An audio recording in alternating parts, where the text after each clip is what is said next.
It's aggressive battle characterized by some stories are better left untouched. Have you ever wondered which are the most disturbing and controversial games ever created? In this video we delve into the dark side of gaming, a realm far removed from the mainstream, where titles push the boundaries of what's considered acceptable in both gaming and society at large. We examine games that are meant to brainwash people into far-right ideologies. Some are made by cult influences, others are just disturbing gore games, but as well as titles that depict women in degrading and exploitative scenarios. Some of these titles have been completely scrubbed away from the internet or remain hidden underground as they are banned in many countries. Not only I will show you those games, but we will explore their themes and cultural impacts. And also, this list won't feature typical games like Silent Hill, Resident Evil, Dead Space, etc. I tried my best to stay away from popular disturbing games with just a few exceptions. As I try my best to include many different genres of games, there will be also some games that are more disturbing in some regards than others. You will see what I mean by that. So I welcome you to this Iceberg chart, and you know how Iceberg charts work. The deeper we go, the more obscure and disturbing the games become. Grab something to snack, drink, and most importantly, shut off those lights and make yourself comfy, as this is quite a rabbit hole to dive in. And I hope you will enjoy this one-month project. Now allow me to show you what grotesque, obscure and downright depraved really means.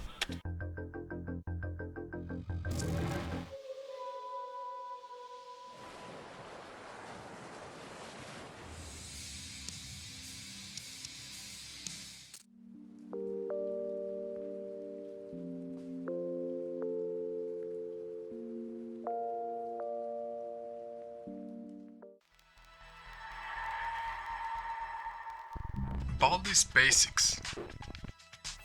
Baldi Basics in Educational and Learning appears as a simple educational tool designed to teach kids math, or at least that's how the game tries to present itself. Even if the game has gained significant traction, I wanted to include it as it's not that mainstream, I think. Baldi Basics was released in 2018 and it was an educational puzzle horror game developed and published by Michael McGonigal. It's based on a 90s educational program that would take kids' favorite characters and turn them into teachers. Baldi follows the same concept. The principle of the game is very simple. You will need to find 7 notebooks and solve the math problems. And basically that's it. That's how you learn math. The problem is that the vibe of the game is very surreal. As you meet Baldi, he starts as a very friendly teacher, but the moment you get a math problem wrong, he snaps. Then Baldi grabs his ruler and starts to chase you. As you run for your life, you will hear the echoing sound of his ruler bending and slapping into his hand, and a relentless noise following you while you try to collect the notebooks. Eventually you will encounter unsolvable math problems like random symbols and numbers, forcing Baldi into complete rage mode. I wanna add that there are also some items spread around the school, but how the corridor's color will change. The constant smacking of Baldi's ruler following you around, plus the ominous and distorted sounds do provide quite an intense atmosphere. It's a very nostalgic based type of horror with the intense vibe going on, and it feels like a twisted childhood memory brought to life. I'm Scared. I'm Scared is an indie horror game developed by Ivan Zanatoni that has gained a cult following for its unique approach to psychological horror.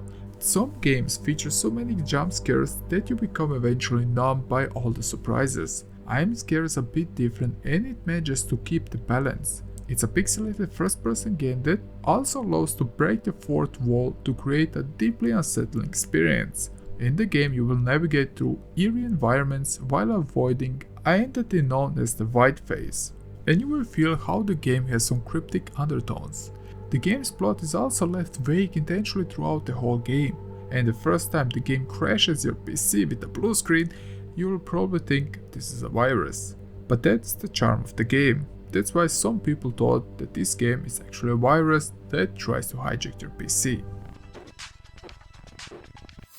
Middens is an indie RPG maker game created by John Clovder. It's a very surreal and abstract journey throughout a post-apocalyptic wasteland. You play as a guy simply named Nomad who flees to another dimension because his culture dies due to a simulation, and you will end up adrift. Also, your best friend is a talking.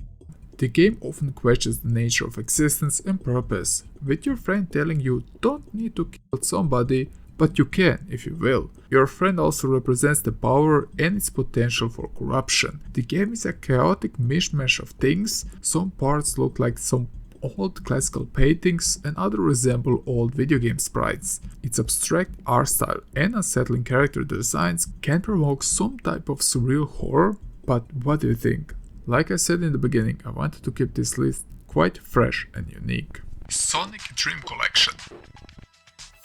This unofficial game was released in 2015. It features a collection of unfinished minigames from the original titles as its backstory. First of all, there was a rumor that this game was made by a small studio who worked for Dreamcast, but it was revealed that it wasn't true because the game was developed by Arcane Kids, who are known for copyright infringement. The collection is split in few parts: Make My Sonic 96, Eggman Origin 97, Sonic Movie Maker 98, and finally My Roommate Sonic 99.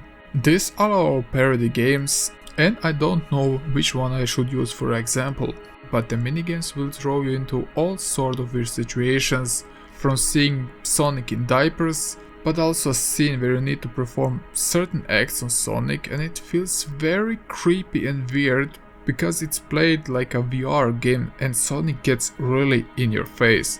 Plus, there is also that one minigame where Sonic is for whatever reason pregnant and you're helping him deliver, which gave me quite a few nightmares.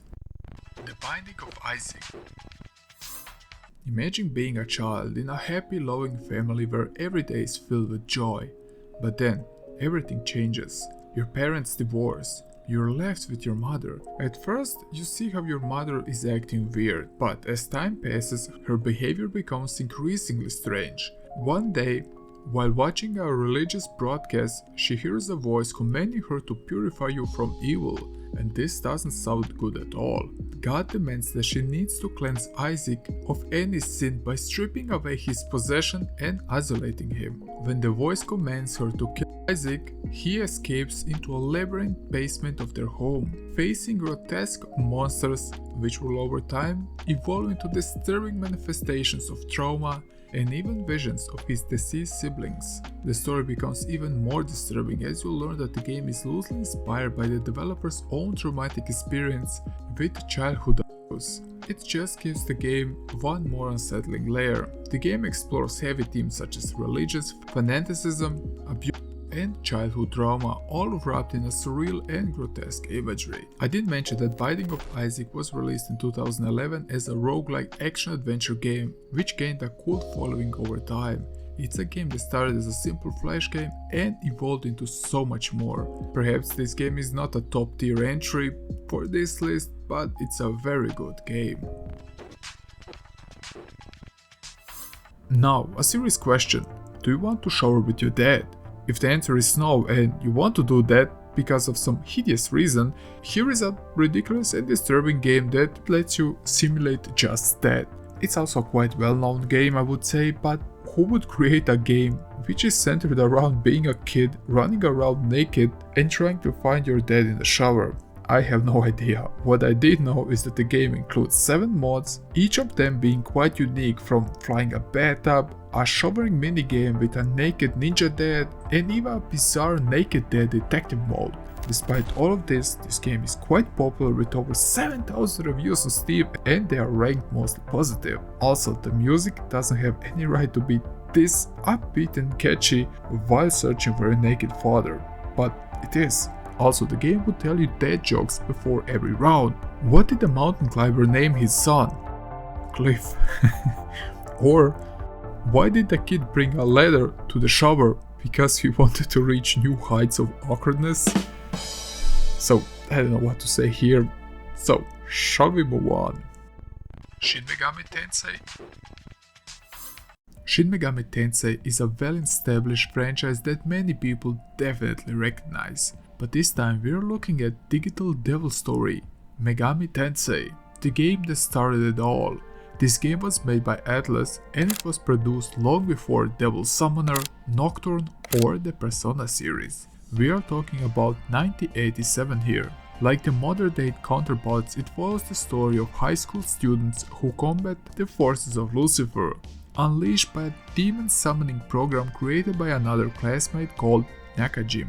Even if the game was based upon a novel, it featured just a small fragment of the story. But the overall story is lacking and there are a whole bunch of Lucifer assistants who are trying to make your playthrough a living hell. But the vibe of the game can give you an unsettling vibe. The game is categorized as a dungeon crawler, as you need to make your way through 4 different stages to reach Lucifer. But they also added something that has proven to be a success for the series, and that's the option to persuade the enemies to join your ranks. It's a forgotten and buried game, but I simply wanted to include it. Roly-Poly.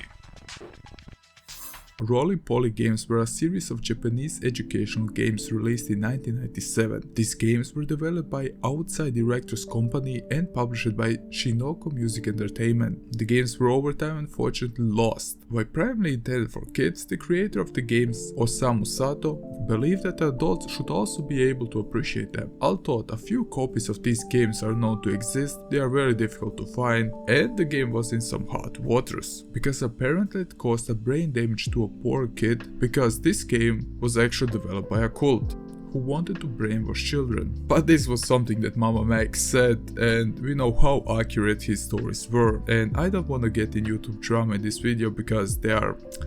yeah. But there are some reasons that this game still needs to be on this list. It's like a fever dream, it's very surreal. Often some scenes play without any real context and you're just wondering what the hell is going on. Perhaps it's not a horror game, but it does feature some horror surrealism that can cause some unease. The problem is, like we established, it's a game made for kids. Just imagine you're 8 sneaking out to play some video games on your PC and you're greeted with this game. Ex Mortis. I said we try to include a vast array of different games, and this includes flash games. These are games you could directly play on your browser, and there is a whole list of obscure and horror titles among them. One of them being the point-and-click game called Ex Mortis, released in 2004. The story starts with you waking up with a lamp on your head in a deep forest. You don't know who you are or why you are there. Besides fighting the headache, you see a house in a clearing and decide to take shelter there. Anything is better than freezing to death in the woods. As you navigate through this brownish looking house, you will find bodies that belong to campers who can be sacrificed by a madman living in the house, bent on becoming the hand of Ex Mortis. The game blends religious and supernatural elements. Perhaps the game is not groundbreaking, but it was made by one guy who, despite all of that, managed to create a very disturbing visual experience and a haunting and isolated atmosphere.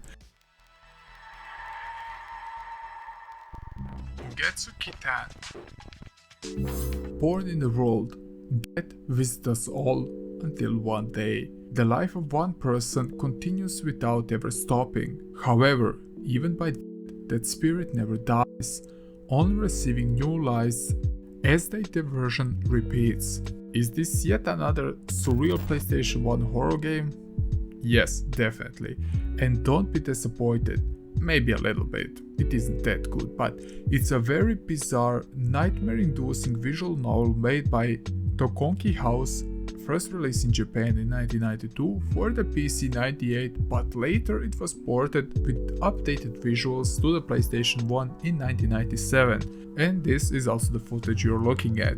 It was based and adapted on the 1776 Japanese novel Ugetsu Monogatari, which is a collection of 9 supernatural stories by Ueda Akinari. As you point and click your way around, you will find yourself in very bizarre situations and will encounter many weird looking characters.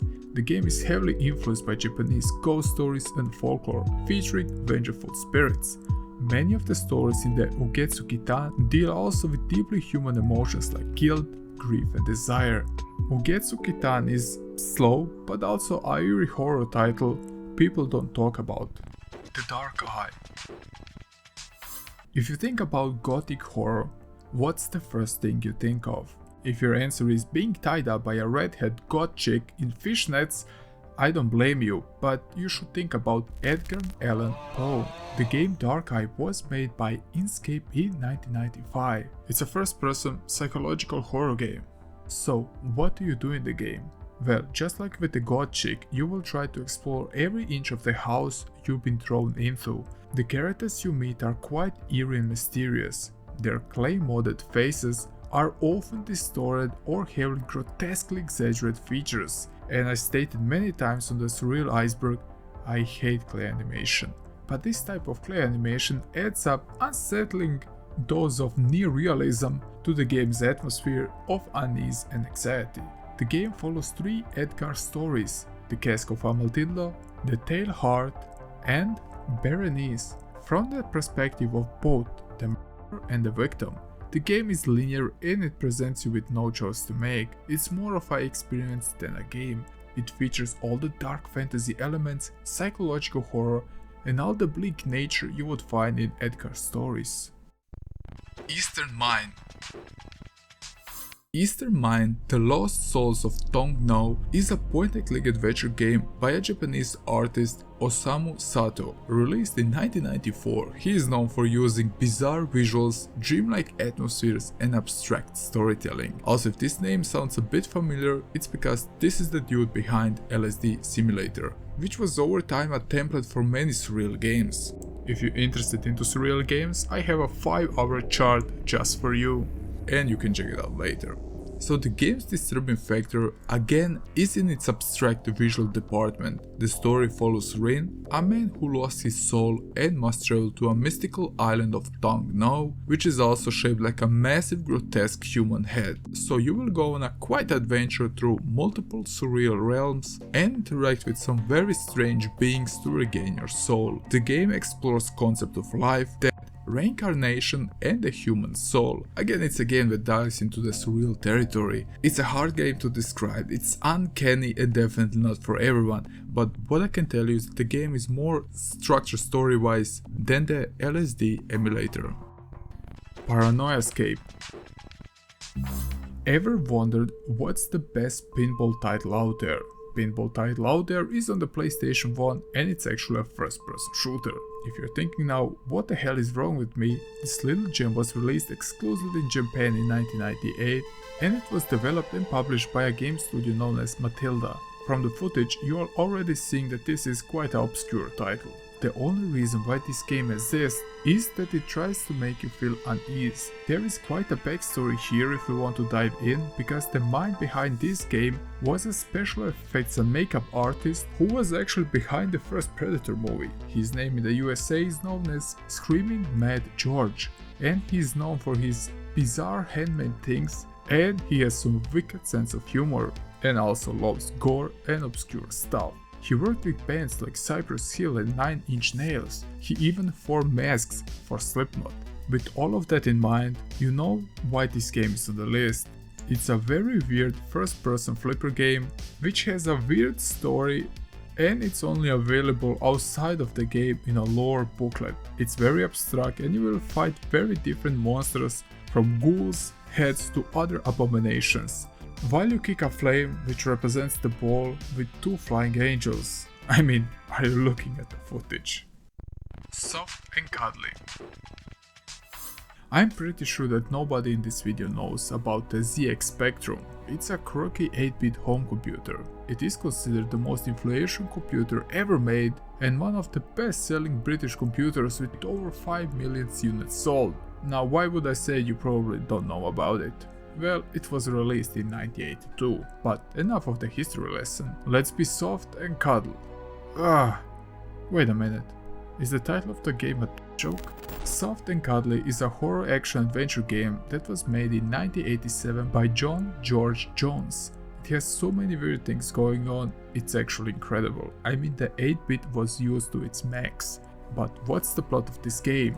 Well, you take the role of a man with a laser gun and a jetpack, whose mother, the android queen, was dismembered. So what's your task? Well, it's actually pretty grim. You need to locate and collect all the scattered body parts of your mother and sew them back together. Apparently the early build of the game was even more gruesome, John stated, and there are many different and weird abominations popping out, from floating skulls to some squid-looking fuckers, severed heads, devil-possessed sheep, and the list goes on. It's weird as hell, but it's still quite an interesting game for its time. Thrill kill. Have you ever had the thrill for the kill and just wanted to suit up in a dominatrix suit and crack open somebody's skulls? Don't answer that please. But this sentence sums up this entry pretty well, I think. This entry is about a very infamous cancelled game for the PlayStation 1 that was inspired by BDSM aesthetics. Originally intended to be released in 1998, the game's plot involves 10 people who all get sent to hell after dying on Earth and are forced by Maruka, the goddess of secrets, to fight for the chance of rebirth. So much like in Mario Party, you can choose to play with 3 other friends, and the goal is to fill your rage meter by smashing your opponents so you can execute a gory finishing move called Thrill Kill. You have few different moves where you can kick or throw your opponent, plus every one of them has a special weapon, or you are simply a gorilla. But the characters are a wild bunch, from a dominatrix to a guy who is tied up in a psychic vest, a imp, and like I said, a freaking gorilla. The game was mostly famous for its thrill meter, where the game would let you to perform these quite nasty executions. At least they were quite brutal for the time and for the PlayStation 1. If you try to compare it with games nowadays, we wouldn't consider it too much disturbing. But its reputation was the reason why this game landed on this list. The developer's intent was to design the game as a full-blown adult game and was meant to compete with games like Mortal Kombat. Paradox Studio hoped that the game's success would help the studio earn mainstream recognition, but this didn't happen, and this game was ultimately cancelled. And much like Manhunt 2, Hatred, and Punisher, the game received a AO rating solely for extreme and graphic violence. Bad Mojo. You're a failed and disgraced entomologist who thinks that the only way to win in life is to get a large sum of money and simply disappear. He then came up with a plan to steal a hefty sum of money and to flee to his crumbling apartment to start a new life. However, things take a surreal turn when he encounters a mysterious amulet linked to his mother. The next that happens, you are turned into a cockroach. Yes, this is the infamous 1990s cockroach simulator released in 1996. It's a very unique game in its own way and very much disturbing, not only because you play as an insect, but how you need to face obstacles as a cockroach is quite something. You will guide Roger through filthy, hazardous environments of his apartment as he uncovers the secret of his past life and tries to reclaim his humanity. Along the way, Roger encounters various challenges, from rats and spiders to leaking toxic waste and other dangers. The game possesses a very gritty aesthetic, which was brought to life with the pre-rendered backgrounds. Bad Mojo is mostly about solving puzzles based on the grotesque and dangerous realities of being an insect. Plus, how the game is using the perception and the view angle of the cockroach is also quite unique. Bad Mojo, despite having FMV, did age quite well. Like I said, there are many definitions of disturbing things, and being turned into a cockroach is definitely one. The Torture Game 2. As we have seen on this list, there are different types of disturbing games. This is a short and probably not so popular game called Torture Game 2. The game doesn't have any objectives. The only thing you will need to do is to boot up the game, and you will see how a man is hanged by ropes, and on your right side you will see a bar with quite a few things to make this man's life a living hell. You can choose a rope, chainsaw, spikes, gun, etc. The only limit is your imagination and the health bar, which indicates if the victim is still alive. For example, you could try to peel his skin off and try to keep him alive. And there is an option for you to change his face with a picture you upload. But that's all about the game, I can say. It's weird to say, but it's a simple torture game, if you can say so. There isn't much content around it, and it's a simple flash games from the old days. Now you probably expected to see this game. It's a very sleazy game released in 2004, developed by Top Heavy Studios. Jeff Spanenberg was the guy behind the game, but also the guy who worked for Nintendo on games such like Turok and Metroid, before being fired as he was not aligning with the company policies, as he lived like a literal rockstar, throwing parties at his mansion. Because he was angry at Nintendo, he decided to make it big. That's why he decided to make the game The Guy Game, which features very questionable content. It's a trivia game show and it allows up to 4 players to compete. The setting is in spring break and it screams mid-2000s with its whole aesthetics. This game is not only a trivia game, but it also features pretty ladies who will undress for you if you answer correct or wrong. The game wasn't received very well. One of the problems was that TV shows like Jackass and the game Manhunt set the ASRB rating in full motion,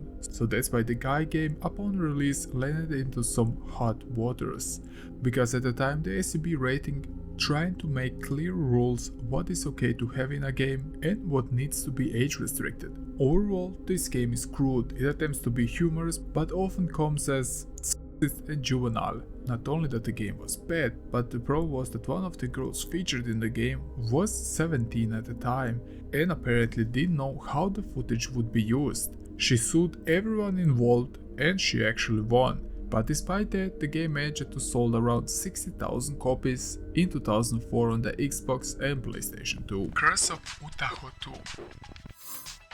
This is a very niche Japanese horror game made in the Wolf RPG editor.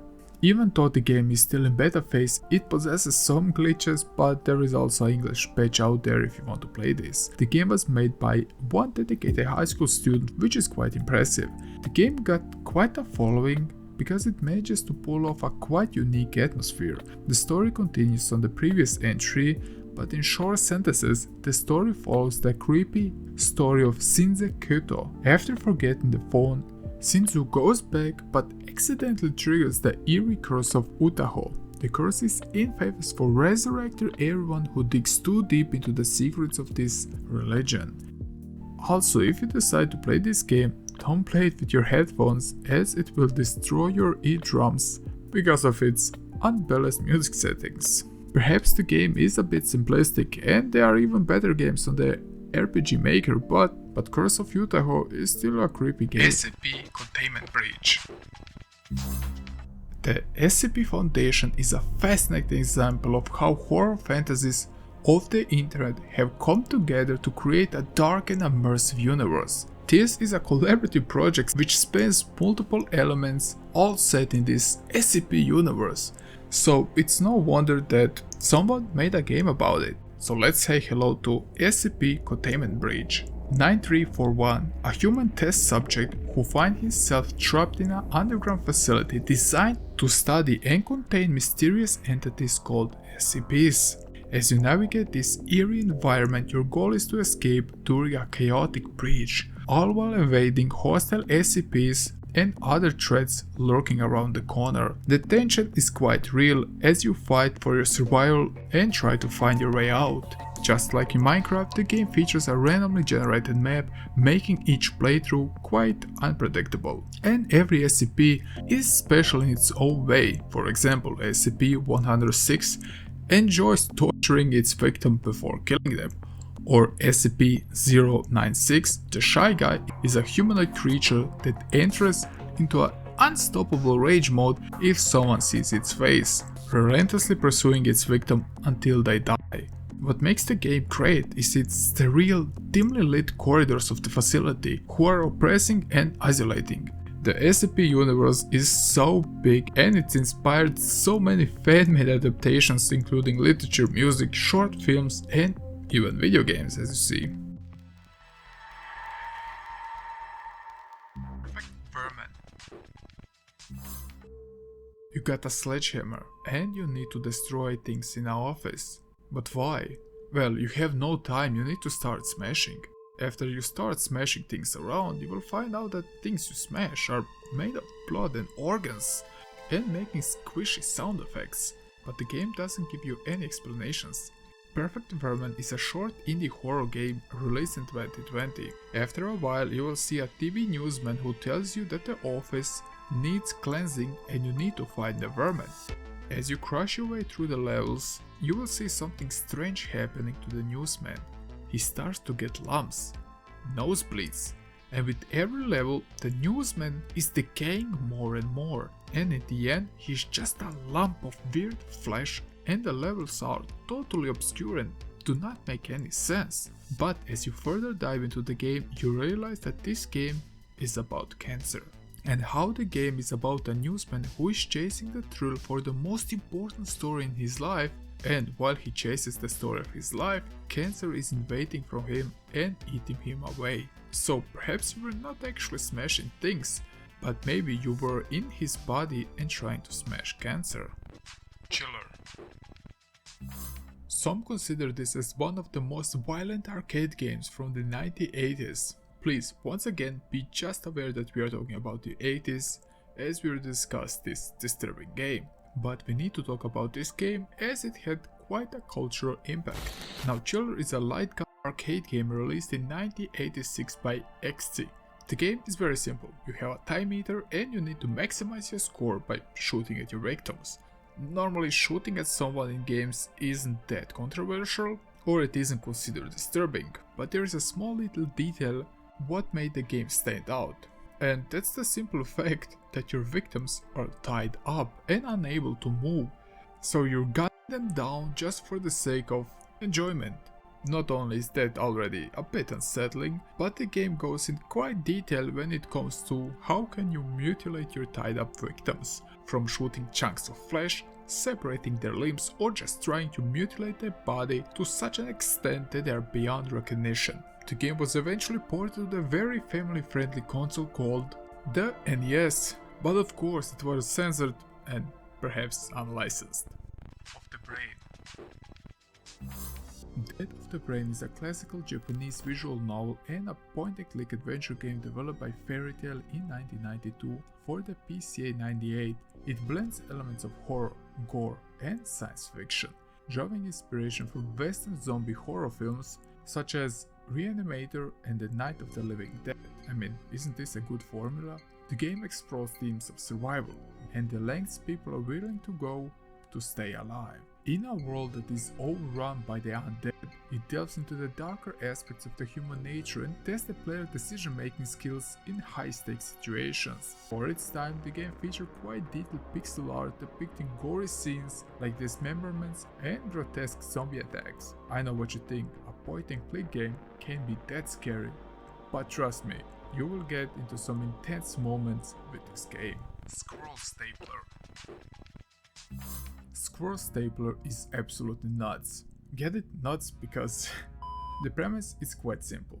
PlayStation 1 graphics and you have a noise meter and a gun and you need to hunt squirrels. But let me explain you why I think this game is a bit more esoteric and disturbing than how it simply presented itself. Well, after you manage to catch a few of these little fellows, you decide to go home and near your bed there is a rotten corpse of your deceased wife. As she loved scrolls and thought they were pretty, you decide to staple dead scrolls on her corpse to make her pretty again. Do you get it? Do you get the title now? Scroll Stapler, because he is stapling scroll. But the game has also some weird religious things going on, because there is a pentagram on the floor, weird messages scattered around. Now, how your wife died and how you will meet God in this game is something I won't spoil. There is even a theory floating around that perhaps you ate a poison scroll and now you're hallucinating, but who knows.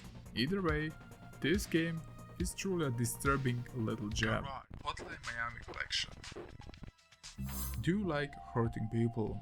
This pick is a bit selfish, but you guys requested it too, so thanks for that. Hotline Miami is a hyper-violent retro-style game with pixelated art style, an incredible synthwave soundtrack, and a very surreal story. Released in 2012, it quickly became a cult classic, defining indie titles all over the world. Set in a surreal, neon-drenched 1989 Miami, you play as a nameless anti-hero who receives cryptic messages instructing him to carry out brutal assassins against the Russian mafia. Each mission starts the same: pick your mask, storm in, and unleash chaos. Both enemies and you die in a single hit, making every encounter brutal and tense. The mobster deaths are also depicted with pixel art executions, blood splatters, and graphic dismemberment. But after the chaos, the pounding music, you finish the level and it hits completely different. The music cuts out, leaving you to walk silently through the whole carnage you cause,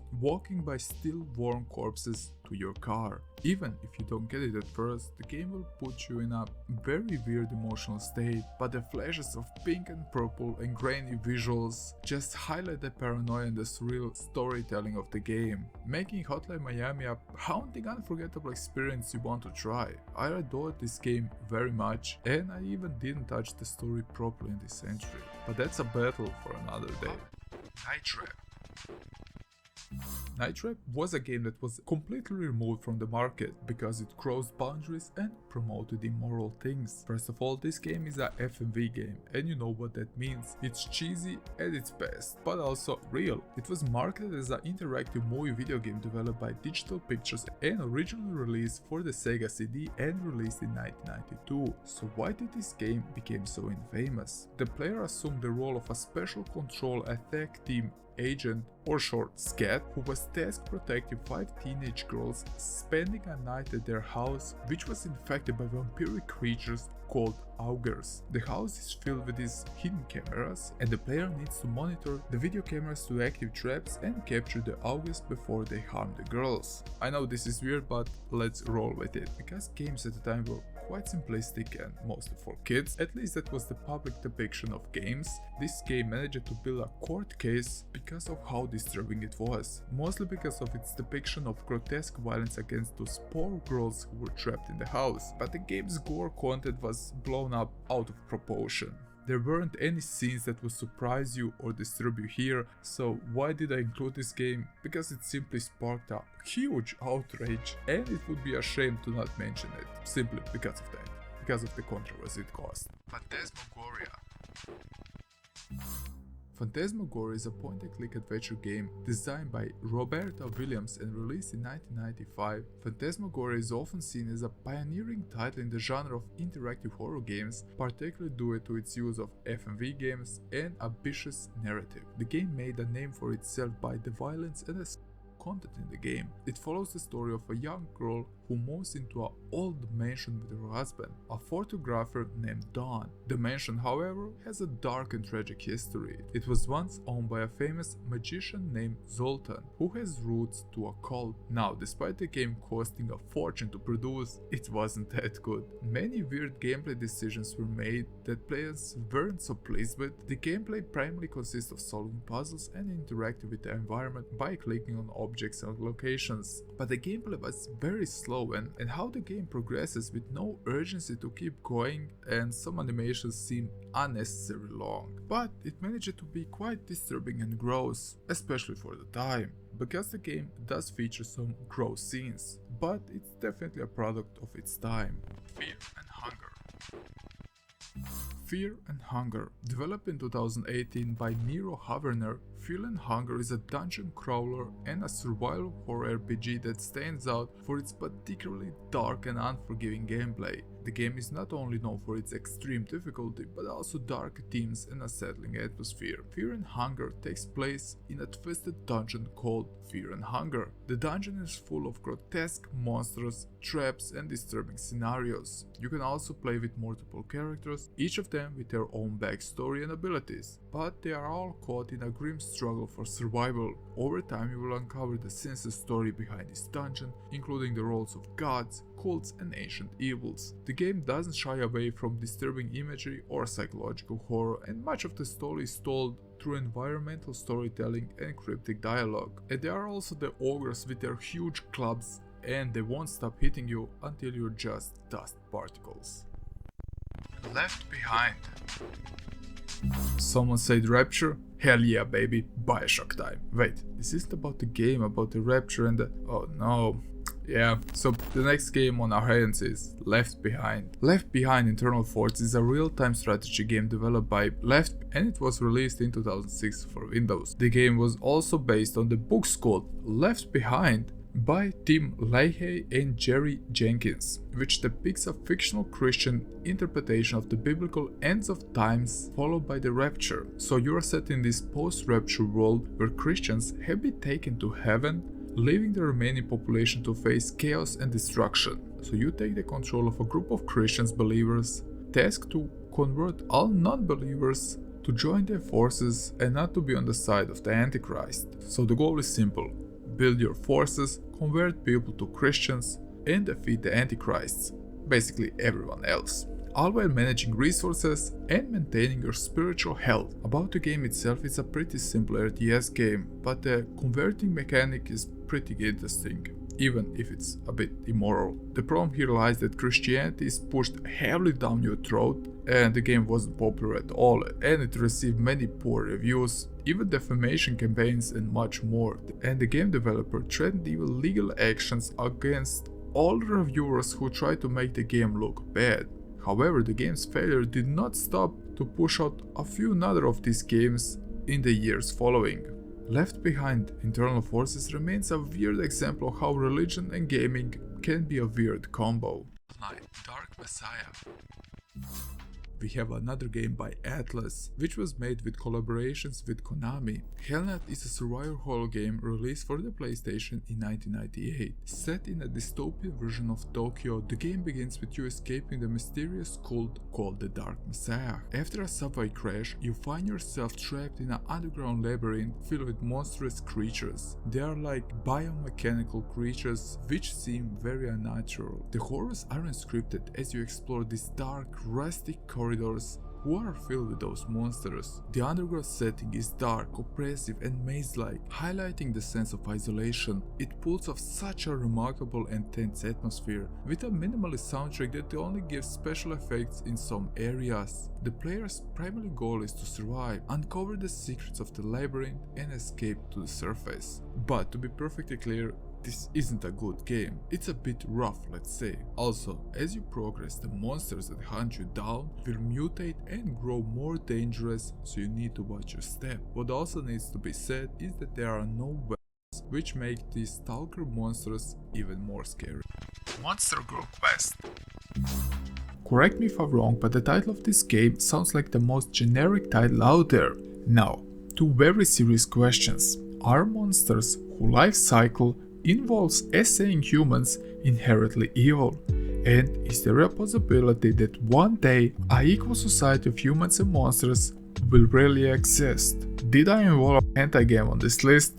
Well, yes, but in my defense it isn't the last one. Monster Girl Quest is a Japanese doujin adult visual novel with RPG elements. Why did I include such a game on this list? Well, there are people out there who don't know the story where a certain purple-haired boy attempts to end a vicious era of racism spread across his universe. It's also a game that features over 100 SA scenes, and the game really thrives on sexism and porn logic. So the monsters I mentioned are female goddesses or fairies who can only stay alive by essaying men, but you don't play these games because of the gameplay or because of the amazing plot, or perhaps you do. If you don't know that such world existed, you're welcome, as allowed to expand your horizons and show you how the world works in the Far East. Bad Dream Adventure. Garage is a surreal and nightmarish point-and-click adventure game inspired by the work of Carl Jung, set in the mind of a man named Jung. It was designed by a Japanese surrealist artist, Omi Sakuba. A very interesting guy, if I can say so. The game is much like Drown God, a lengthy game with quite a story to digest if you decide to play it. The game was limited to 3,000 releases because the game didn't draw too much attention at first. Once again, it's a point-and-click adventure game with puzzle elements. The graphics in the game are pre-rendered and digitalized, so it managed to pull off a very dark and filthy yet medical atmosphere. The game not only builds up in the visual department, but also the story. The story is about how Young created this weird looking city inhabited by those things known as shadows. And these creatures are very uncomfortable to look at. But this game would also dive into a few more things that doesn't make any sense, like the heavy implications despite all of them being machines. But in the game they are male robots who need to hunt crabs for the female robots so they can give them essential fluids they need so they don't end up like unusable pile of junk. Another very disturbing scene is how there is a hospital in which you witness some type of SA, or at least I think that's what's going on. So yes, there are themes of SA, slavery, the role of women in their society, and if you don't like these topics, maybe skip this one. The game is surreal and disturbing and gained a cult following, so it was even re-released. Punisher. Punisher is definitely a Marvel poster boy when it comes to violence. You're a pissed off ex-army guy who is, well, pissed off. If you played the game back in the day, you know how extreme this entry will go. The scenes where you jump out of a casket and start gunning down mobs is more than memorable. The Punisher is a 2005 third-person shooter and action-adventure game developed by Volition and published by THQ. You play as the Punisher and are going through various flashbacks as he tells his story to the investigators. As expected, the Punisher got a whole bunch of various long-range equipment to help you along your way, which can be all pre-selected before going out on a mission. But in close range, the Punisher is equally dangerous as he can grab enemies, using them as human shields and performing a one-button quick kill. Also, enemies additionally can be thrown or in whatever direction you like. You can also go into rage mode where he wipes out two knives and you just go nuts, starting throwing knives around and slashing the enemies apart. But if all of this isn't enough, the game studio decided to add one more interesting mechanic to the game, and that's the interrogation feature where the Punisher can interrogate his enemies using death and torture, and they are as brutal as they can get. Punisher will use various things that are not meant for threatening angry people like you're seeing on the screen. But the problem was that the ASRB rating system gave the game a A or adult only rating, which meant that the game could be sold in the stores or to people under 21 as it was too violent. Because of this, they decided to censor the game, which is quite sad in a way, but there is a patch out there which lets you play the game how the developers intended it. Cry of Fear. Cry of Fear has originally started as a Half-Life 1 modification in 2012, but only 1 year later it became a standalone release. It's a psychological single-player horror set in a deserted town filled with horrific creatures and nightmarish delusions. The story follows a troubled young man named Simon as he tries to make his way home after getting caught in an accident and waking up in a dark alley. However, as he tries to make his way to the train station to return home, he finds himself coming face to face with monsters and mad doctors, which all question his sanity. You will roam through the city as he slowly descends into madness. I mean, if you like games like Fear, this is probably a game for you with all the paranormal things happening. Mothered. Mothered is a heartbreaking story, accompanied by great low-poly aesthetics that perfectly capture the atmosphere. What's great about this game is how it manages to keep a scary atmosphere while not having a single jump scare. The game thrives in its storytelling department. The first thing that won me over is that you take the role of a young girl called Liana, who is, well, simply a kid, seeing the world throughout her eyes, and walking around a spooky house is already unsettling. Everything appears to be so big. The story is set over 7 days. It follows Liana's story and how she is staying with her mother after she had a major injury. Now your father assures you that even after the surgery, your mother is more than capable of taking care of you, despite you noticing that your mother is acting a bit weird lately. The first thing you will realize is that something is a bit off. And when you decide to talk to your brother, he would tell you that he doesn't understand why you're eating the dirt that mother is feeding you with. The story will become more disturbing from this point. The game starts to glitch out and many weird things started to happen. Mother will also follow you the whole time around the house. You will quickly realize how your mother isn't alright at all and that something or someone has corrupted her. Where the gameplay is perhaps bare bones, I would say that the story and the presentation are top notch, and I don't want to spoil too much here, as this is a real gem worth experiencing. Among the Sleep.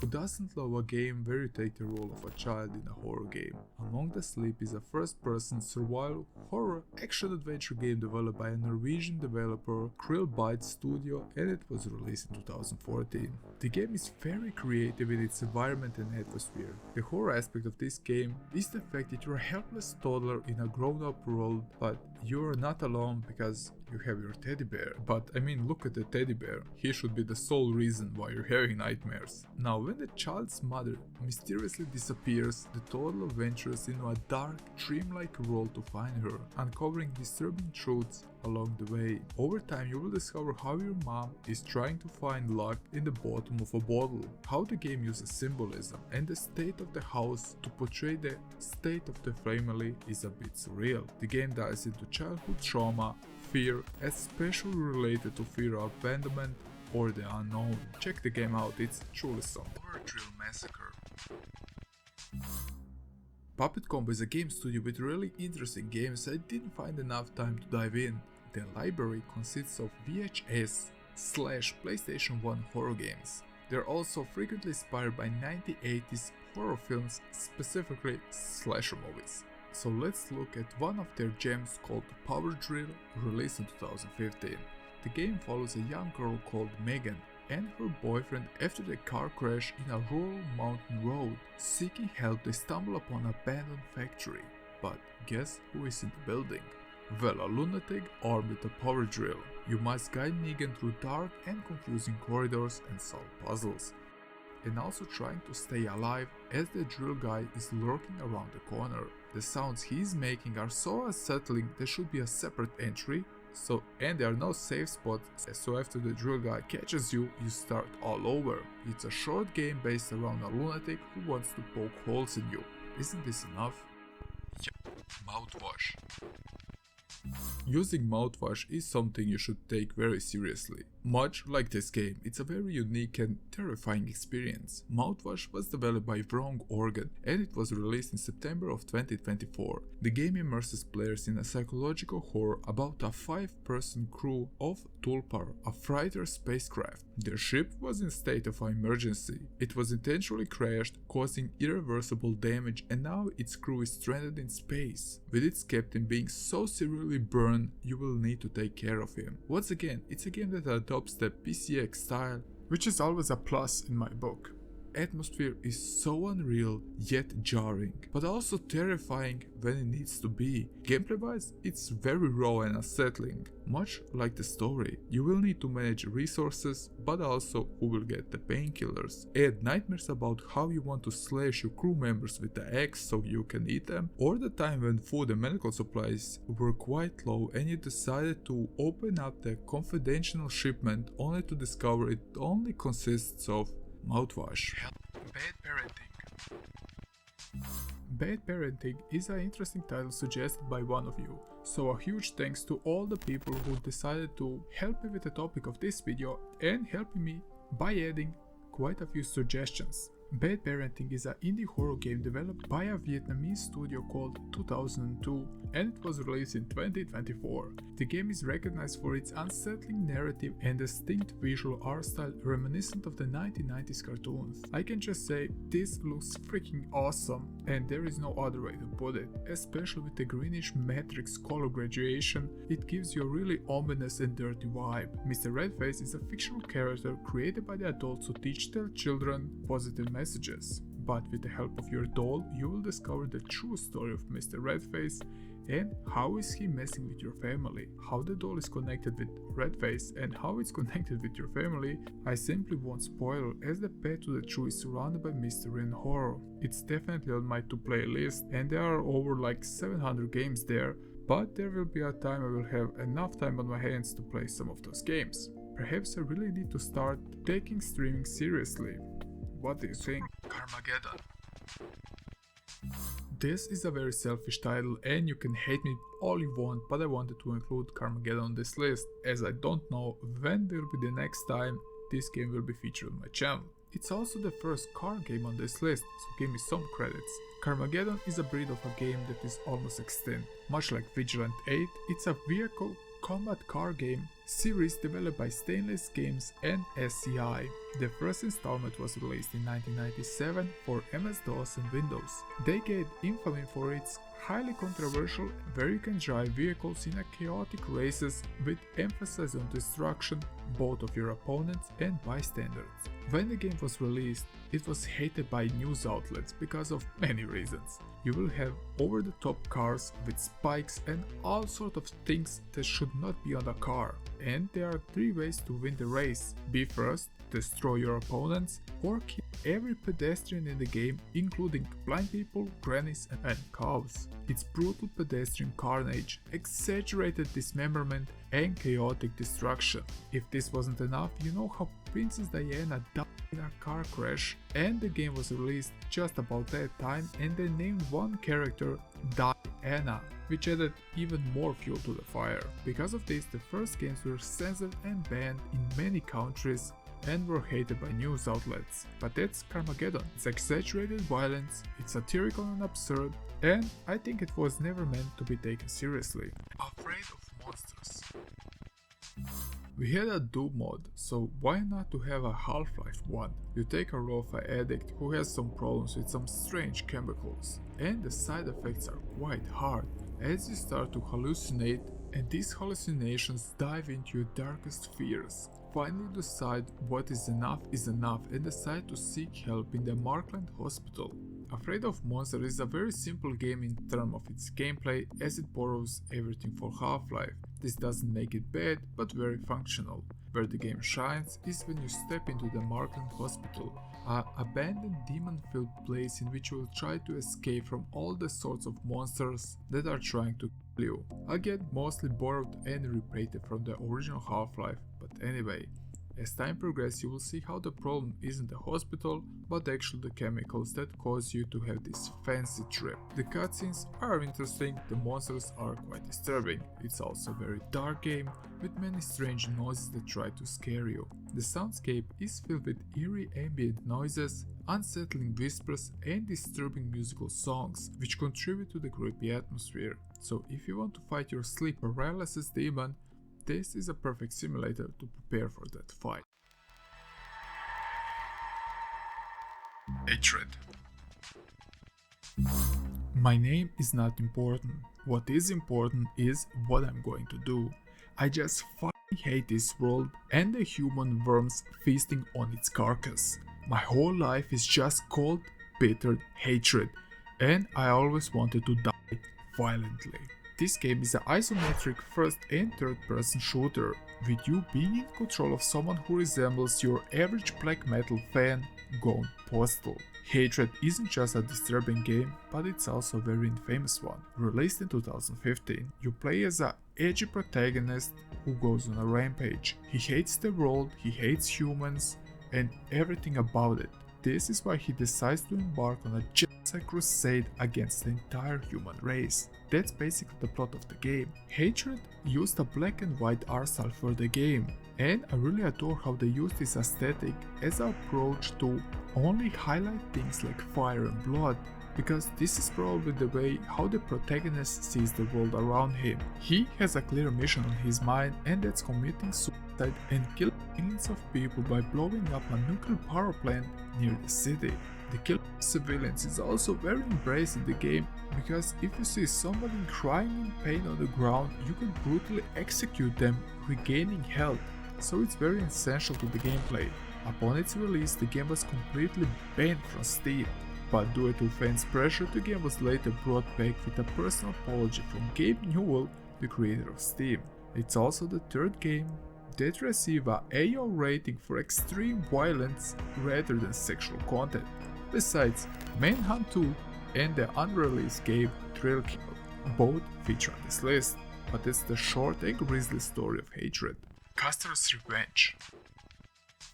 Custer's Revenge is a game with a western story about a general who came from the war just to see that his hometown was destroyed, and he decided to seek revenge upon those who did this terrible act. This could be a solid start to a western game, but it isn't. It's a game about SA. But maybe some of you know about this game from the old days. If so, remember to take your painkillers for your back. But jokes aside, this is a very offensive game published by American Multiple Industries for the Atari 2600, first released in November 1982. It follows the story of a general called Custer, who wants to have his way with an Indian girl tied on a pole. But the general has a small problem. The Indians are shooting arrows at him, and you need to be quick to succeed in your goal to reach the pole. The game isn't deep, good or anything else, it's just in poor taste. Plus, be aware that we are talking about an era where you couldn't say fuck or shit on TV. So it's no wonder the Custer's Revenge quickly gained a bad reputation upon its release. It was even sold with a label on it, not for sale to minors. Also, a very interesting thing I wanna add here is that the game's literature stated if your kid catches you playing the game and asks what are you doing, you need to tell them that Custer and the maiden are just dancing. Imagine your kid screaming at your wife, "Mommy, mommy, dad is playing a game with a cowboy and an Indian girl dancing on a pole." I don't think this will help the situation at all. Custer's Revenge is also regarded as one of the worst games ever made. Condemned: Criminal Origins.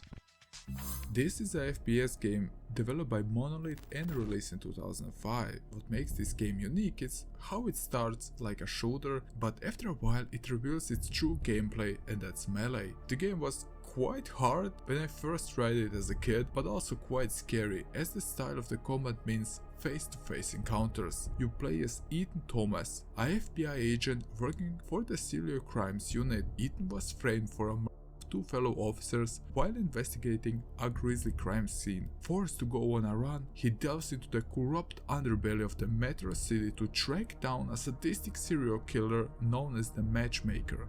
This is where you will fight all types of lowlifes, squatters, crackheads, etc. along your way to find this matchmaker. Most of them are unique in their own way in how they attack you, and it's a very intense game. There are also almost no guns, and if you find one, there is almost no ammo for them. So this is why pipes, hammers and cleavers will be your best friend. But you will not only fight in this game, but also use various FBI tactics for analyzing crime scenes. The game feels like it was inspired by the movie 7, so that's a huge plus. Add a bag of milk inside a bag of milk.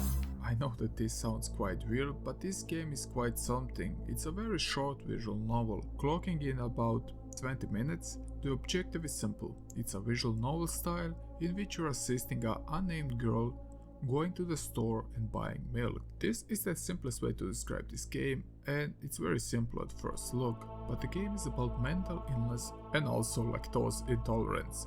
You will see the world throughout the protagonist's eye and how she perceives colors and shapes and often disturbed and blurred pictures. Like the game's overall tone, the soundtrack follows the same vibe as it's distressing and unsettling. It's a game that really sets you in shoe of a character in the right way. The game portrays you how tough it can be for somebody to complete even the easiest task.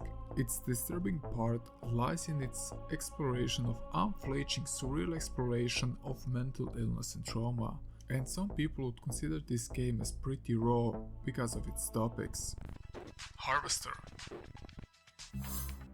When the boxer claims this is the most violent game ever made, then you better believe it. So let's go back to 1996. Harvester is a classic point-and-click FMV game, and I know that many FMV games can be off-putting, but some games manage to pull it off good, and Harvester is maybe one of them. At the start of the game, you will wake up in a town called Harvester, You're a 18-year-old lad called Steve and you're lost your memory, so you need to find out what the heck is going on as you suffer from amnesia. When you decide to visit the local butcher around the corner, you will find out that something is a bit off. And these are mere seconds before the game just goes overboard. The game features explicit gore, graphic violence, and disturbing themes including murder, cannibalism, and even child abuse. The game's story loves to tell you about the role of violence in society. Sex is also taboo in the game, not because it's bad, but mostly because the women in the game usually hurt their male counterparts so hard they throw them in the hospital afterward. But this isn't the end. There is a scene where zombie kids are eating their mother, which is just again the sheer randomness of the game. It's a game that tries to visualize a theme of violence in popular media, and it gets wilder with every step you take. As you progress, you will discover that the whole town isn't even real, and it's a virtual reality simulation designed to desensitize Steve to violence and corruption. But I don't wanna spoil the plot twist at the end. It's a hard game with multiple endings, and it's very weird and disturbing. Isn't that enough? Presentable Liberty. Presentable Liberty is a very simple game that manages to crawl under people's skin. The game is known for its unconventional storytelling and the emotional impact it manages to provide.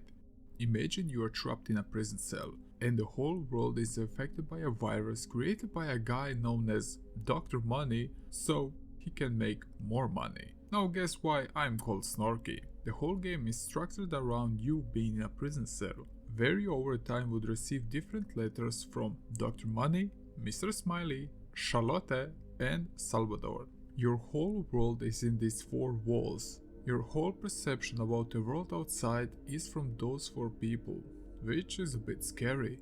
To analyze this game, I need to give you some minor spoilers. Happy Buddy was assigned to you by Dr. Money to keep you happy and not to do something stupid, since you are the only of those healthy people left in the world. The oppressive atmosphere simulates feeling of loneliness and helplessness, which become increasingly unsettling as the game progresses.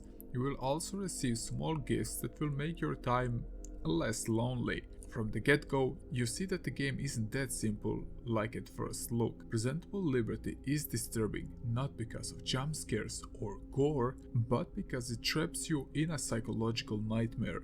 What makes the game even more unsettling is how the creator of the game ended his own life, adding a sad layer to the symbolism of the prison cell. It almost seems like a metaphor how he felt in his final days. Maybe, I don't know. I just want to take a brief moment to pay a heartfelt tribute to this game creator known as Robert Brock. May he rest in peace. Manhunt 2.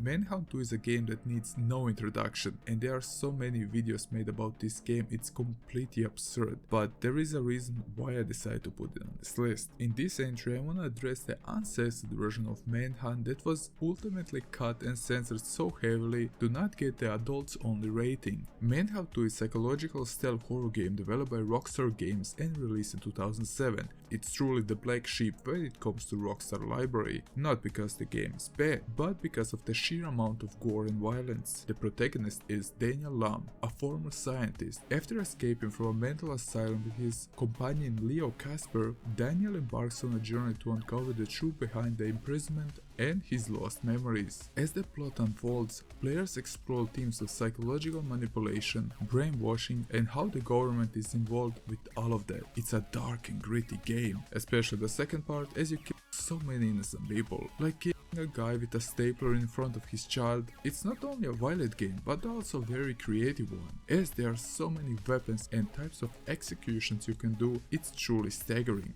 You will shove syringes into eyes, drown people in their own piss, or even use pleasure devices and shove it in somebody's throat until they choke to death. Okay, maybe this was a mod, but still. Because of its, let's say, hyper-realistic depictions of brutal violence, the game was ultimately banned and censored multiple times to fit the ASRB ratings. Agony. Have you ever wondered what hell looks like, and where all the nurses from Silent Hill end up after you hit them with a stick? Here is an interesting theory. Agony was a highly anticipated game which all started with a simple Kickstarter. It's a survival horror game developed by Madman Studio and it was released in 2018. Agony is one of those games which are bad and good at the same time. You play as a tormented soul with no memory of your past, trapped in hell. Your aim is to escape by seeking out a mysterious entity known as the Red Goddess, who rules over this twisted realm. I really enjoy how the game portrayed hell and how it draws heavy inspiration from Christianity, but this is very obvious. But a simple thing that Christians are not so fond of are all the depictions of naked demons, because you can't keep count of them in this game. It's a mystical and dark world filled with grotesque abominations everywhere. The graphics are great and with some heavy contrast in some areas. It almost feels like being a Cannibal Corpse album cover. That's the good part. The gameplay on the other hand is not so good. As this was a highly anticipated game, you probably heard some things about it and that it didn't receive any favorable review scores. Agony was also heavily censored to meet platform content regulations and an unrated version was later released for the PC, restoring the cut content including the scenes of sex, violence and extreme gore. Also you will eat fruits that are basically vagina Wampa fruits, because why not? Of Rachel Foster. This is quite a controversial game that had some backlash. In the game, you don't play as Rachel, but Nicole, a young girl who returns to her family in rural Montana after her parents' death. She decided to sell the property, but before doing that, she was trapped in a snowstorm. Because there was nothing interesting to do, she decided to explore every corner of the hotel, and while doing that, she discovered some dark secrets about her parents. First of all, the graphics and the presentations are good. It is an atmospheric game, especially with the blizzard outside, giving it an extra layer of isolation. But let's address some of the problems. Both Rachel and Nicole were 16. Eventually, you will find out how your father tortured and impregnant poor Rachel. That was also the reason why she took her life. This wasn't a thing that bothered people too much. The problem was how the game tried to portray Nicole's father in a positive way. It lacked any meaningful commentary on the darker aspects of the plot. It started well and the atmosphere is more than top notch, but how they handle some of the abuse and suicide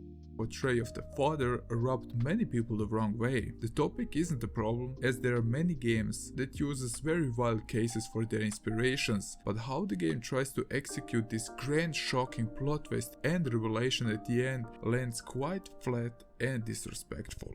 No mouth and I must scream. I think, therefore I am. What if the Cold War ended?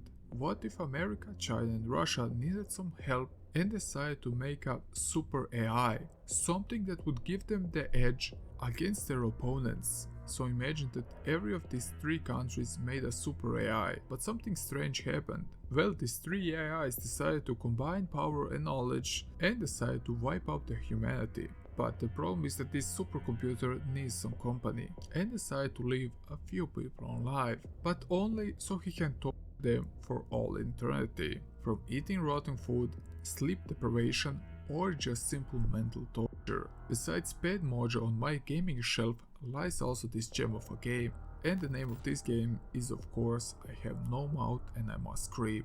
I was just disturbed by reading the title, to be honest. It was released in 1995, it is a point-and-click adventure horror game developed by Cyberdreams. The game challenges you to make tough decisions by navigating complex ethical dilemmas that tackles issues such as insanity, rape, paranoia and genocide. And this is where the disturbing part of this game lies. It explores themes of suffering, guilt, morality and the darkest depths of the human condition.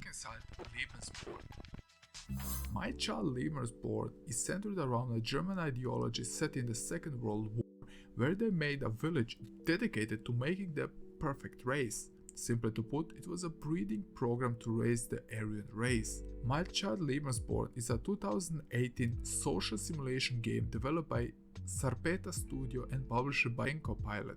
The game tells a story of young children in the post-war Europe, focusing on their challenges and trauma they faced because they were born in Lebensborn.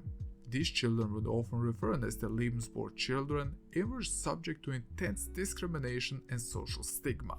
The game was praised for its emotionally impactful storytelling and it aims to raise awareness of the emotional toll faced by children, and challenge players to empathize with those who suffered as a result of circumstances beyond their control. You will take a role of a father or mother and tasked to raise them with all the problems that came along. Reviewers commented that this was a good game, but not fun at all because of its dark and especially all the situations that the game puts you in. 1916, der unbekannte Krieg, ist ein sehr besonderes Spiel. It's a game that mixes real-life horrors with sci-fi elements. The game was released in 2011 by the DoD-IU. We could say that this is an atmospheric exploration experiment rather than a combat-focused game. It focuses on psychological horror and the exploration of strange environment. But here is the plot twist of the game. It features also dinosaurs. You heard me right. You will need to escape from dinosaurs. You will use your friend's feet to lure them away and find a way out. It's a very short game that doesn't give you much context about the things happening, but how you are trying desperately to find a way out while being chased by dinosaurs. It's intense.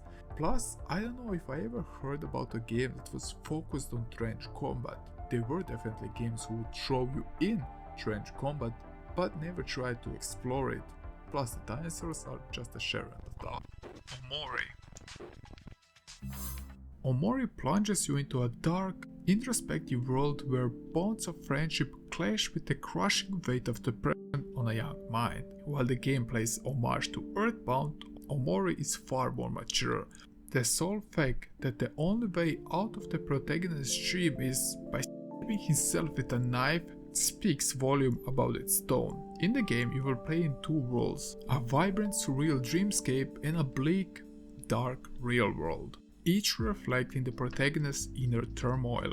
Even if the game possesses a nostalgic pixel art, beneath its cheerful aesthetics are moments that try to tackle heavy topics such as depression, anxiety, guilt, and coping with loss. One of the most shocking revelations involves the death of Mari, the protagonist's older sister. As you uncover his repressed memories, you will learn that her death was no accident. Mori stands out as a very good RPG Maker title, painting a dark story that will stay with you long before the credits roll. I feel like this game is beaten to death with reviews, but do we still need to mention it? Well, kind of. Again, we have a visual novel / dating sim game released in 2017. But what's bizarre about Doki Doki Literature Club is that you don't know where the horror is. It's weird because the game is marketed as a horror game, but the candy colors, cute girls and poems are just so in your face. So you will ask yourself where the horror element is. What starts as a seemingly innocent high school romance story delves into deeply disturbing psychological experiments filled with themes of mental illness, existential horror, and even fourth wall breaking terror. You will meet three girls. Then you will find out that each of them struggles with their own hidden emotions and psychological issues. First is Sayori, who suffers from severe depression and simply feeling worthless, despite her cheerful demeanor. Yuri has obsessive tendencies and engages in self-harm, and by Natsuki, it is implied she has some abuse at home. And we have also Monika, a very enigmatic figure. Before the game breaks the fourth wall with you, over time you will see how Monika starts acting very strange. It goes so far that she will delete every girl from your game so she can be alone with you. Then she decided to mess with your PC files and sending you very bizarre messages. It's truly an interesting and disturbing game in its own right if you didn't play it. Friend Bo. Don't be deceived by the innocent appearance of this game. Friend Bo is an undeniably morbid game. Named after its young protagonist, the narrative takes an immediately dark turn when Fran discovers that her parents have been gruesomely dismembered by a cult. This traumatic event lands her in a mental institution, as one may expect. While there, her only wish is to return to her grandmother, the only surviving family member, believing that this reunion will finally bring her peace and healing. However, her doctor insists that she simply needs to take her pills, dismissing her wishes. Throughout the game, you will shift between two different realms, the harsh reality and the surreal otherworldly dimension where a demon is constantly following her. Is this eerie alternative world merely a side effect of the medication or a manifestation of her inner turmoil? Is an interesting question I won't answer now. The game's ability to explore the fragility of the human psyche through friends' eyes make it both a compelling and deeply unsettling game. Postal is a series just like Armageddon, which allow to go back from time to time. Postal is a series that loves to push many buttons and thrives on toilet humor and politically incorrect things in general. I used to read a magazine about Postal 2 and remember getting a demo disc and being able to play only the first day. I couldn't believe there is a game like Postal out there. Now let's be real, in which game you can use a cat as a silencer while being in a butcher shop where people are put into meat grinders and packaged up to be sold to people. Let that cook for a while. Despite all of that, I want to shift the focus to Postal 1, which feels like a surreal nightmare in my opinion. Going postal is a term used for postal work employees gone on a shopping rampage due to the amounts of stress at work, and this happened in the 70s and 80s quite often. Postal 1 is a 1997 isometric top-down shooter, and it was developed by Running with Scissors. While games at the time were brutal, letting you kill all sorts of demons and zombies, this game was a bit different. Here you play a guy known as the Postal Dude, and you need to unleash hell at the town you live in. The music is a combination of heartbeats, metal screeches combined with screams, and as you play the game you will also dive into the diary of this Postal Dude. He isn't some maniac like Hatred, but rather he's a confused, scared and lost guy. He's someone who lost his pet and he isn't simply in control. Just look at his photo where he's grabbing onto his gun. Does this look like a man who is set on a path? This doesn't justify his action by any means, but this gives the game a very raw and interesting layer. This is why Hatred could never succeed, because it was simply too edgy. The game was released 2 years before the Columbine shooter, and it did feature a scene where you attack a school, which is, it's a nerve-wracking game. The acts of violence you commit in this game are more than disturbing, and please let me know if you want a deep dive into this series, as this could be a fun rabbit hole to dive in. World.com. What is more scary than a dead MMO game? Walking through spaces that were filled with life now are empty and dark. Worlds.com is a massive multiplayer online game, and it was launched as a chat program by Worlds in April of 1995. Worlds.com was the first program made available for a general public to download from its site for free. It was a site where you could go and find interesting people to talk to about just random things in your life, choose an avatar, watch movies, listen to music and much more. The problem was that over time the fanbase forsaken this game and some urban legends started to appear. This forsaken game was a perfect hideout for depraved souls who enjoy online stalking and harassment. You could find rooms in the games with a bunch of random pictures plastered over the walls, which were taken from unaware users. Many times you were leaking their addresses. There are also stories about how the game itself is operated by a cult. However, these stories are just myths that float around the internet to scare people, or perhaps not. JFK Reloaded.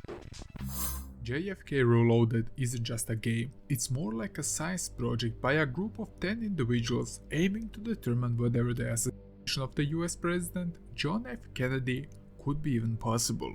Do you smell this? There is a conspiracy theory in the air. Among the many disturbing simulator games on this list, our first up is JFK Reloaded. In this game, you step into the shoes of Lee Harvey Oswald and recreate the events of November 22, 1963 from the Texas School Book Depository. The game is not only morally questionable, but also it features a score system on how accurately you can replicate the official account of the events. Your score depends on details such as bullet trajectory, shot timing, and the impact precision. Just like in the real event, you will need to take 3 shots with your sniper rifle. The first must miss the car, the second shot must hit Kennedy in the neck and John Connally, the Texas governor, in the chest, and the third and the last one must fatally wound Kennedy in the head. While many argue such precision was impossible, that's exactly what the game challenge is about. An interesting fact about JFK Reloaded that it was built in a game that was used to create a game called Carmageddon, but more on that game later. The game was slandered by public figures and the media, saying it was sickening. Also, a very interesting thing to mention is that a 16-year-old boy from Paris, known as the Major Koenig, managed to score 78 points and even receive a prize of $10,000 from the developers. It's also quite interesting that nobody reached the high score of 1000 points. The Cat Lady. What is more depressing than deciding to end your life? Despite the title being The Cat Lady, which sounds quite tame, the game isn't anything but light-hearted. Released in 2012 by Harvester Games, The Cat Lady is a dark and atmospheric point-and-click psychological horror experience. While the game has some flaws, its abstract approach to horror and deeply engaging story makes it truly worth your while. The narrative follows a chronically depressed middle-aged woman with no friends. Sounds much like me, but I don't have a cat yet. The Cat Lady loves to summon her cats by playing the piano, and it's the only thing she enjoys somehow. One night she decided to end it all and attempt suicide, but suddenly she finds herself in a surreal afterworld where an entity known as the Queen of Maggots grants her immortality and tasking her with killing 5 parasites. As you navigate your way through these encounters, she will confront her traumas, fears, and eventual path to healing. It's quite a unique and abstract horror story, which was praised for its narrative depth and the raw portrayal of mental illness. Visually, The Cat Lady is predominantly black and white, with splashes of color strategically used to highlight key moments. Its collage-like style and crude animations may seem raw, but they only serve as a tool to deliver a very dark and interesting story. KZ Manager. You might be familiar with games such as Roller Coaster Tycoon or Zoo Tycoon, where you take the role of God, deciding the fate of the animals, managing their water and food. Now imagine a similar layout but with a little twist. You're managing prisoners instead of animals.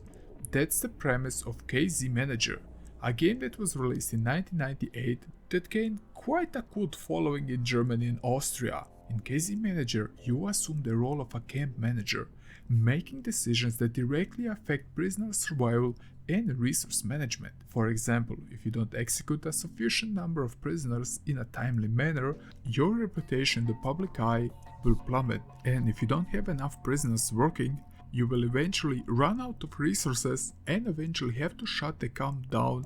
Basically, you will lose the game.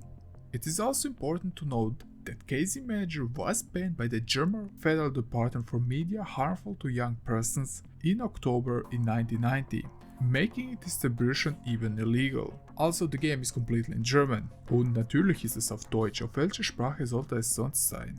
Despite me being able to play and translate the game, it's bare bones in my opinion, besides the controversy. So even if people rambled about how the game Hatred is a genocide simulator, this game did it 30 years ago. Yandere Simulator.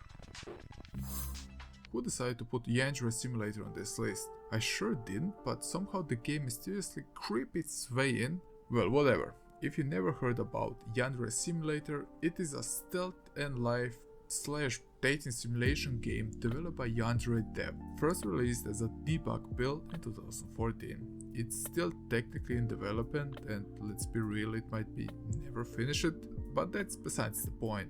The game combines high school social life with disturbing dark and violent gameplay mechanics. You play as Aino Aishi, a high school student obsessed with her crush, Senpai.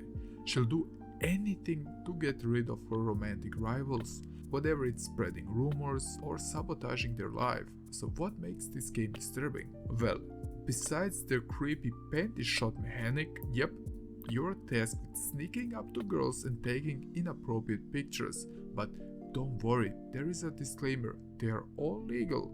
Oh great, that makes it perfectly fine. Am I right?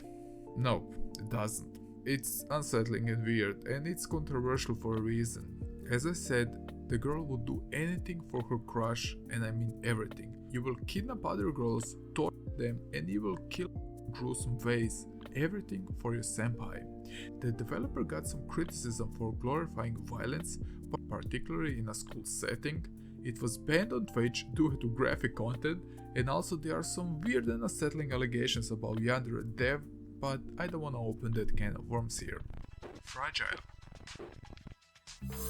I know I said about many games on this list they are somehow unique or special, but Fragile truly is. The game is about playing as a 10-year-old girl in Mongolia, living in a very empty and poor city. See, one day after school, walk your way home, you will see how the city is covered in posters about abducted children. Then suddenly, two mysterious guys will walk up to you and they kidnap you. You will wake up in a cell and you will find a mysterious letter which gives you hints about what's happening in here. You manage to find a way how to escape, and so the game starts. It's a very dark and atmospheric game despite having cartoonish graphics.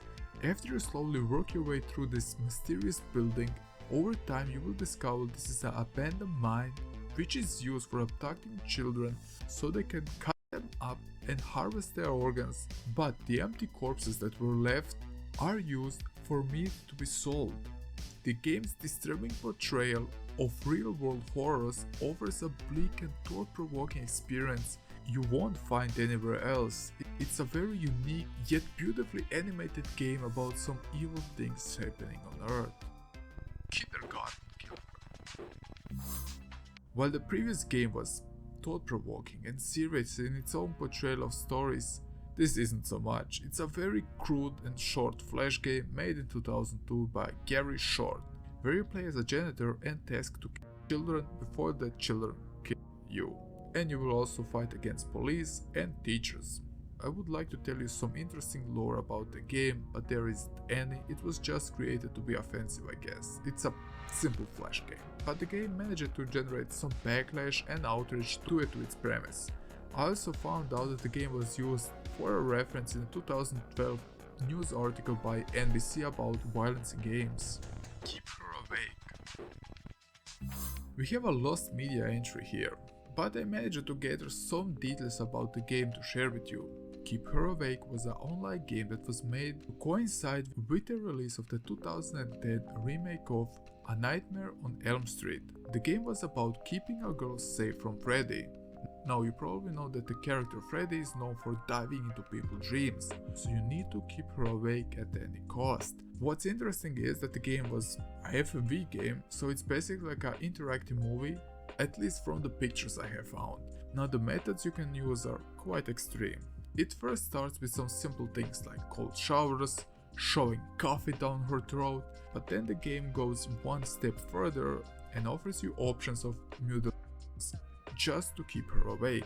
Because of that, the game was taken down and there isn't any trace of the game online. The game was used to be hosted on keepherawake.com, and nowadays these links send you directly to the official Warner Brothers page for the original 1984 movie. Swan Song. Swan Song is the story of broken people living in a broken world. This is a post-apocalyptic visual novel. It was originally released in 2005 and it wasn't translated into English until 2010. It's a visual novel that will turn your stomach upside down, not because of all the explicit things, but rather because some other things you won't usually see in your mainstream games. Swan Song did something interesting with the story as it lets you to play 5 different characters. The game also possesses a great visual art direction, and how the story progresses is perhaps a bit slow, but when it starts, oh boy. The story is about a small village which was hit by an earthquake, and the people who managed to survive are exposed to a harsh winter time. This would lead that people quickly started to turn on each other, but the more mature topics in the game will be about necrophilia, incest, impalement and mutilation.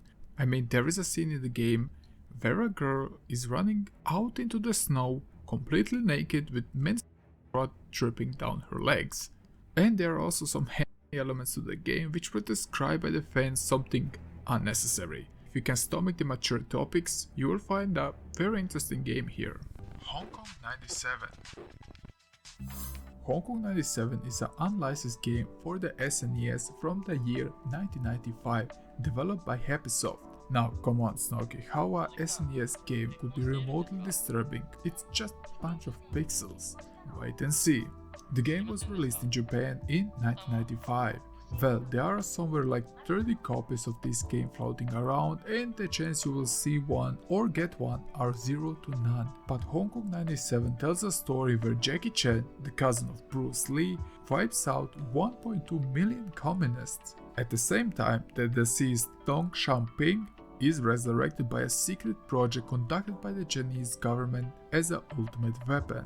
So the story is trash, just like the gameplay. But the reason why this game is on the list isn't because it's a bad game, but when you in the game, you are presented with a picture of a pixelated dead body whose identity is still unknown. Some speculate this guy is a Polish boxer, while other people think this is a war victim from Bosnia. This was never explained and it remains a mystery to this day. Pain.vod.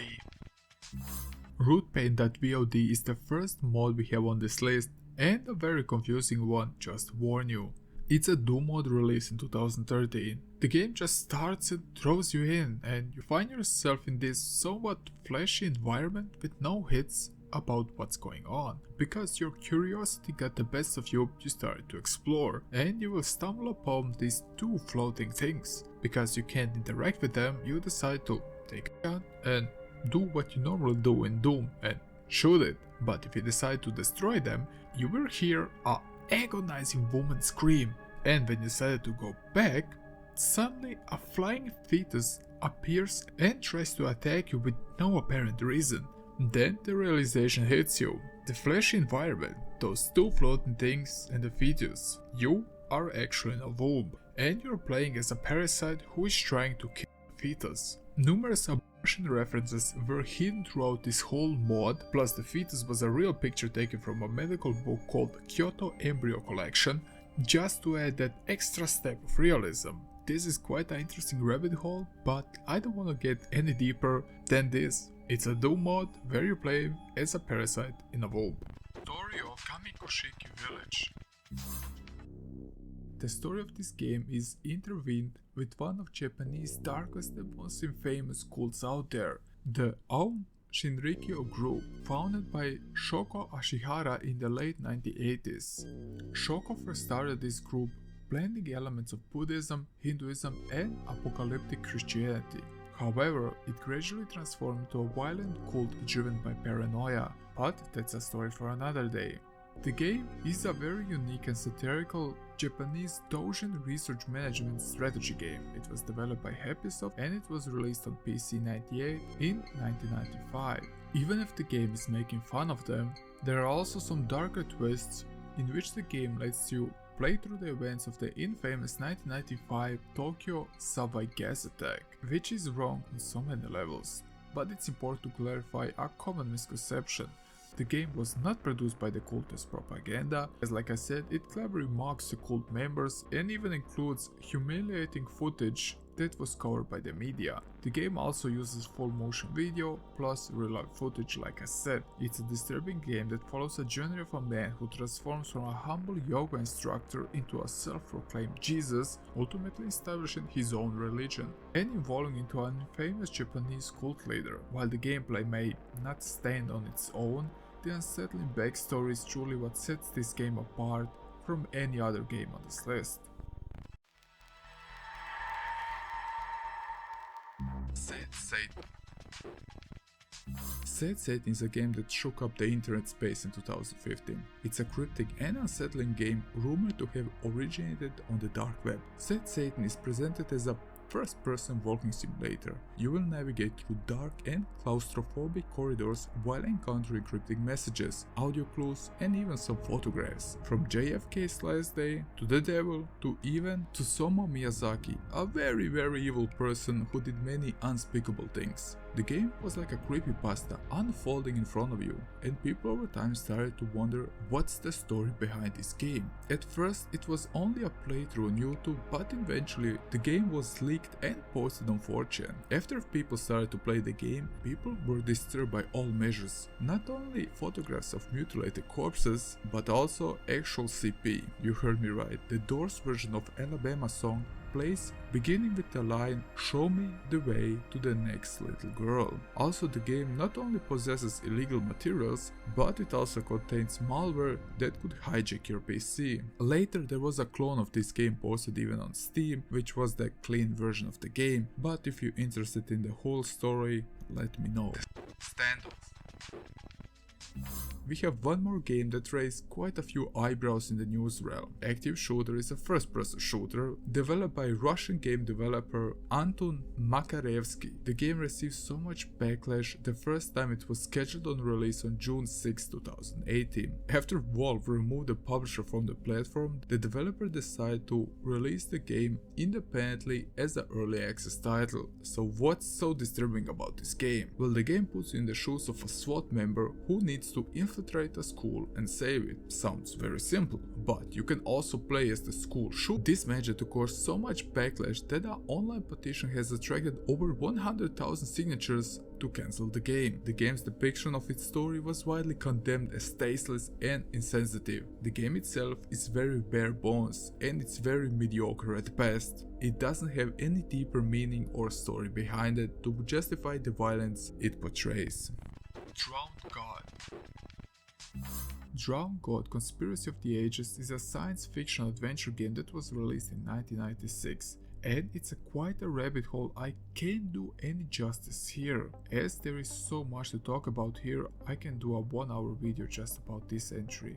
But what I can tell you, it was developed by Epic Multimedia Group, and in the game a conspiracy theory is presented, suggesting that all of human history is fabricated and that aliens played a role in development and evolution of the human race. Throughout the game, the player embarks on a journey to uncover the truth. This involves traveling to different worlds, interacting with both historical and fictional characters, and solving various puzzles. The ultimate goal of this game is to reveal the hidden secrets behind this alleged conspiracy and expose the truth that lies beneath the surface. But even if you think that conspiracy theories aren't disturbing, the backstory of this game definitely is.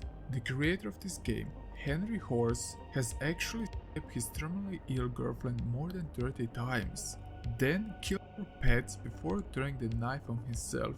Both of them bled to death. John's story adds a eerie, real-world layer to Drowned God, making it even more disturbing. The game's themes of conspiracy, paranoia, and hidden truths is perhaps just a reflection of his real life. His game remains a cult classic to this very day. This fun game. This thing is not a game, and it's not something you need to play. Just a disturbing thing where you can start reading a non-fun story and you can end who knows how. Well, that's how the creator described this game. It's a game that tried to jump on the bandwagon with Said Satan because it was released at the same time. It's a walking simulator where you can walk through lines of text and simply discover the story behind the game. The game is apparently made by a demented person, I read that online, and you are always the judge here. Fun game lets you dive into a mind of a guy who wanted to do all the girls in the school, and then suddenly your father wasn't around, and then suddenly the game throws at you that you always saw your mother naked, like all the time. Yeah, it's one of those games. But here is the plot twist: your mother isn't alive, and then the game asks you if you had fun. If your answer is no, the game will throw you into a room with the corpse of your mother, which begs you, well, to do her. Then more flashes with grunting sounds, and once again the game will ask you if you had fun. And your answer is probably like mine, no. I don't know what to say about this. But what made the fun game even worse, while showing you all of those lines of text, on the walls there were pictures of real gore taken from shock sites. So tell me now if this game was truly made by a demented person, a edgelord, or your average Joe. You Splatter School. Splatterhouse is a beat-em-up arcade game developed and published by Namco in 1988. The game was quite popular, and a few years later, somebody thought it would be a good thing to turn this into a type of a game. The game is about a school where a teacher picks up a magic book and sacrifices all the students and teachers so the school becomes infested with them. You take a role of a young girl who managed to escape, and you need to fight your way through to save herself and the school. The difficulty level of this game is very low, you are trying to avoid monsters and kill your box cutter, and most of them die one hit. But why you need to lose pieces of clothes when being damaged is beyond me. To put it simply, this is not a good game, and the only thing that stands out is that there are over 50 death and grape animations, as those monsters will do almost anything to you. For obvious reasons, I can't describe it because you do. The maiden possible. I mean, there are titles where you wonder, gosh, what is this game about? But there are game titles that are straight like an arrow. The first thing I saw about this game is that it's prohibited to play it on Twitch, so you can't stream it or else you get banned. But let me explain you the juicy details about this game. So, I didn't find any gameplay on YouTube, but there is a place that hosts the most depraved souls out there. So I was on Reddit and I saw a review that will be enough to get the point across. This main game is an anime visual novel game from 2006. You play as Rio, an average high schooler, but I want to skip the story ahead a bit because it is quite crappy and I want to cut to the chase / the disturbing part of the game. Michiru was introduced to the story. As a child, Michiru was essayed by her stepdad. Over time, she will reveal you a plan that she wanted to kill her parents. But the problem is that her father died in an accident before she could execute her plan. Her desires for revenge weren't satisfied, but suddenly her focus would switch to Kyoko, her mother, and Yumiko, her sister, as they both did nothing to stop him. So Michiru decided to force Rio with a knife that he needs to essay them the same way how she was essayed by her father. The game is very disturbing with its acts of how the protagonist himself and the plot overall. Michiru would also call her mother very bad names, and I don't want to go in depth like the Redditor went, as it is more than disgusting. But besides the crappy story, crappy music and the crappy visual, I would give this game a crap out of 10. Well, we said disturbing and immoral games, not good games, so let's move to the next entry. Grezzo 2 is a FPS game that crosses a few lines. It's blasphemy incarnated. It's a notorious and highly offensive Italian indie first-person shooter developed by Daniel Zilli in 2012. It gained infamy due to its extreme violence, crude content, and just like I said, blasphemous themes. I mean, you're not fighting your demons, you are the demon and fighting the Pope and Jesus himself. It's a middle finger to everything Christianity has to offer and stands for. It's a very aggressive and fast game. It also feels like a mishmash of random assets. The story of Grezzo 2 is about Piero, a pagan farmer from Perugia, Italy, who is simply bitter over the rise of Christianity. Fueled by rage, he embarks on a violent rampage, started with an attack on a church hosting his grandparents' silver wedding anniversary. After massacring everyone on the event, Piero will meet his demise and it will descend into the afterlife. After returning to Earth and killing countless others, Piero initiates a plan to kill Jesus Christ in his infancy. The game is just nuts and it's very over the top. I mean, if there is a level in the game where you try to infiltrate the womb of Virgin Mary, it should be automatically considered as disturbing. Biko 3. Would you believe me, there is a game about stalking? You're probably now in shock, as the games until now were quite tame. So let's dive a bit deeper into this realm of this dark and bizarre game. Biko 3 is considered a 3D stalking / simulator computer game released only in Japan in 2004. Almost like Metal Gear Solid, it's a stealth game, but you are not a snake, but rather a creep, because the game is all about harassment and non-consensual encounters. Also, the game claimed they try to do their best to provide you the most realistic models just for you. You can be the judge. You take control of Takumi, an ordinary Japanese guy who likes following and observing pretty girls. Your goal is to conquer 5 girls. And there are only 2 ways possible. Either you have a relationship with a girl over time and they fell in love with you, or you can stalk them and ultimately essay them. So the game mechanics are about walking, running and crouching in order to remain unnoticed for a certain time. Although not widely available outside Japan, it became infamous among niche gaming communities. And every of these 5 girls has multiple endings. If you get off by such games, first of all be ashamed, secondly, this is still a very bad game, in every context. Saya no Uta. You are set in the shoes of a man who descends into madness, and all because of love. Saya no Uta is a horror eroge visual novel game released in 2003, and many regard it as a masterpiece when it comes to horror-based visual novels. But why is that? You play as a guy named Fumiori, a medical student who survives a near-fatal car accident. But he receives experimental brain surgery, and after waking up, his perspective changed. And he sees the whole world from a grotesque perspective, and everything is covered in flesh, skins, organs, and the constant smell of rotting flesh is not leaving him alone. So that in this case would perhaps be a better option. In the midst of this nightmarish reality, Fumiori meets Saya, a mysterious girl who appears so beautiful and innocent. Unlike the monstrous form of everyone else, the game will try to force you to empathize with Fumiori and Saya despite their increasingly horrific actions. And Fumiori would rather watch the whole world burn than not to be on Saya's side, as nobody could understand them the way they understand each other. The visual novel features disturbing depictions of violence, gore, and sexual content, including high uncomfortable moments that challenge your moral compass, especially the scene where Saya is being RP by a guy and Fumiori would see just a chunk of weird flesh which is essaying Saya.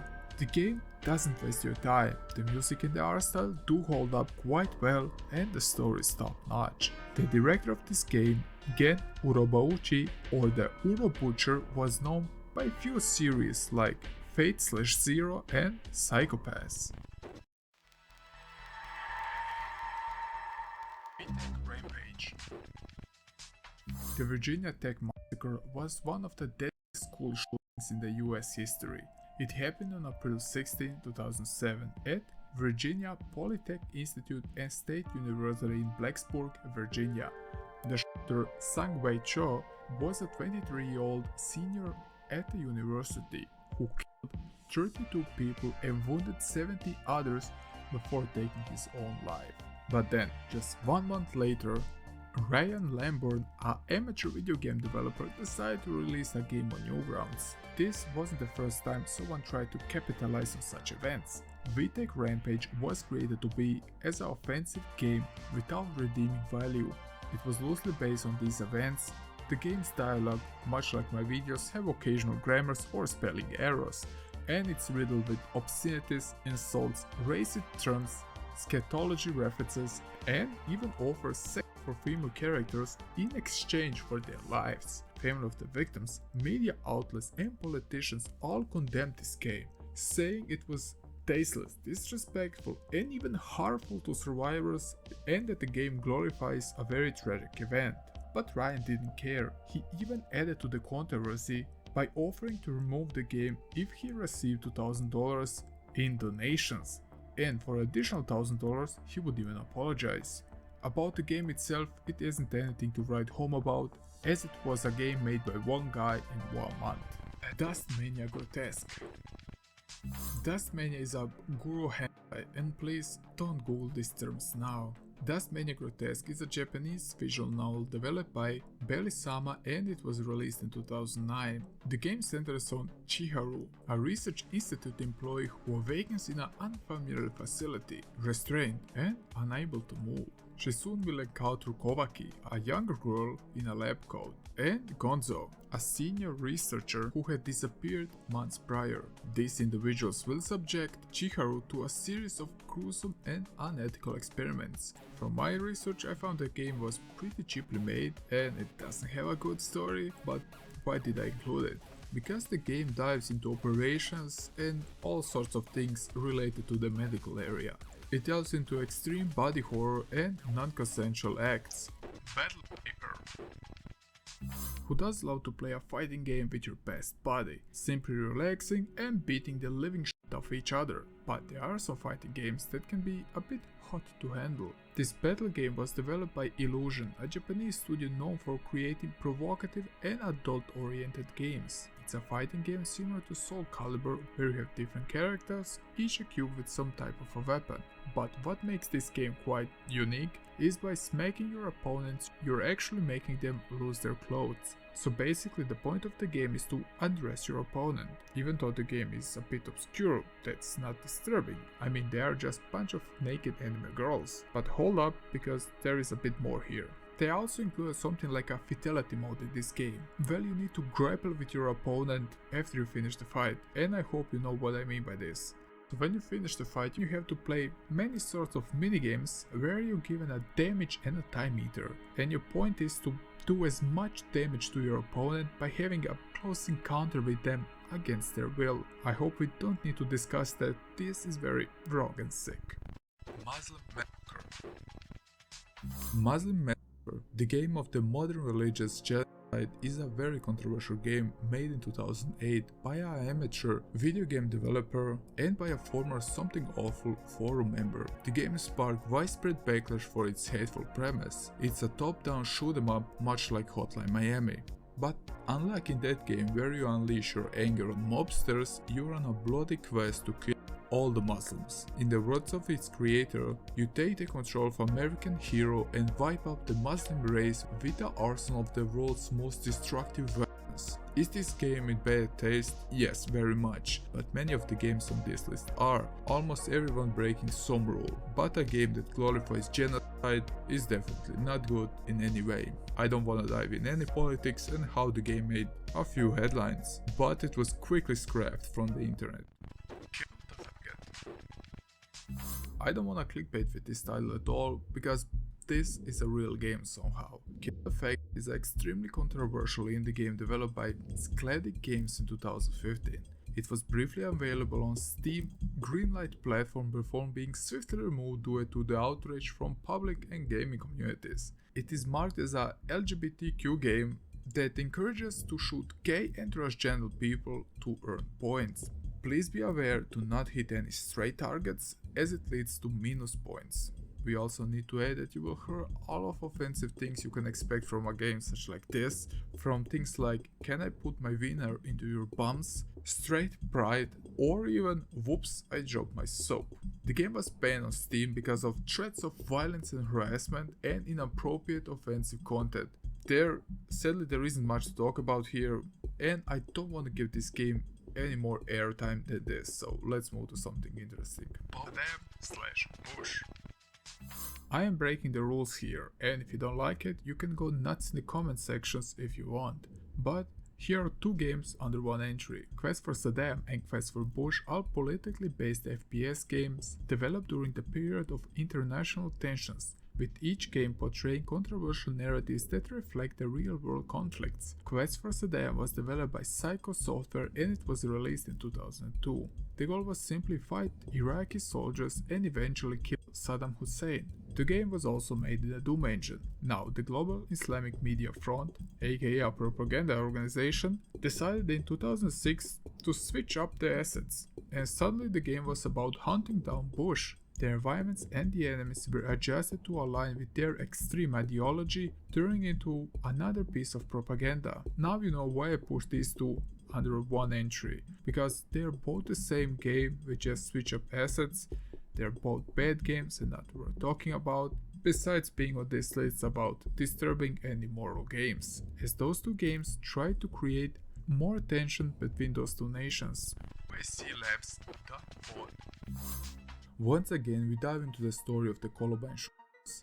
Eric and Dylan are two American high school students who attacked their school on April 20, 1999, and they managed to kill 12 students, and they even wounded 24 others. At the end of this crusade, they decide to take their own life so they can flee from justice. At the time, it was the deadliest high school attack in US history.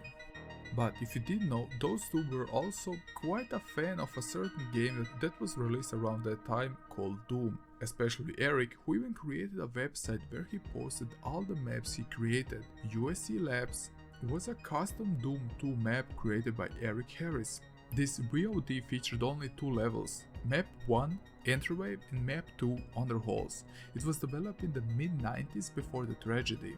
The mods were quite good. He added more blood sprites when shooting a demon, but also added blood splash effects on the other surfaces while shooting at the enemies, which was quite impressive for the time and also gave the game a more darker tone. There were also quite few interesting messages left behind by Eric about how people should give him some feedback about the Doom mod. But also, if someone didn't like the map or even choose to change something, he would blow them up for fun. And now in hindsight, when you think about it, that the Columbine case should have been a bomb attack, but ultimately they failed, this makes it kind of disturbing. Were these the first signs of his mental breakdown? Is something I can't tell you, and I don't want to analyze the forum he visited and posted some quite unhinged things because I don't want to spread this entry too wide. But allegedly, there were also some unreleased maps called realdoom.zip.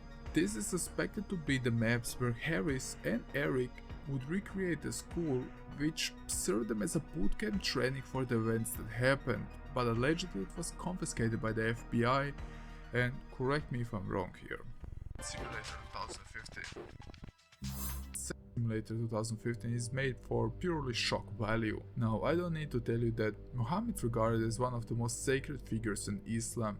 Depicting him in any form, especially in a sexually explicit or provocative manner, is deeply offensive to any Muslim. So showing the Prophet having intercourse with men or different types of animals isn't so good, let's say. The game is, from what I have read, as I didn't find any gameplay of this game, very gross, offensive, and it was meant to spark a discussion of free speech, but I don't know. Let's move on. Columbine RPG. Even if the game looks like any RPG game you grew up with the Super Nintendo, this is much more disturbing as you will not fight any monsters here, at least not in the start of the game, as you are the monster. Super Columbine Massacre RPG is a game that tries to recreate the 1999 Columbine High School shooting in Columbine, Colorado. The creator of the game claimed he did want to use this event for shock value, as he elaborated on that when the game was launched. You will play as Eric and Dylan, and it starts like every Pokemon game out there, with your mom screaming at you that you need to wake up. After you pick up a few items like antidepressants, a game called Doom, and a music CD by Marilyn Manson, you start your adventure, let's say. Also, how Marilyn Manson is connected with them, you can find out in my video about disturbing album covers. So Super Columbine tries to be a game that gives you a deep dive into their lives. It tries to ask questions. It was developed by Danny Ledon and it was released as a free download in 2005. The gameplay is very standard RPG Maker game style, but how the victims are stripped from any names and they are just a nerdy girl, the janitor, etc. is really dehumanizing.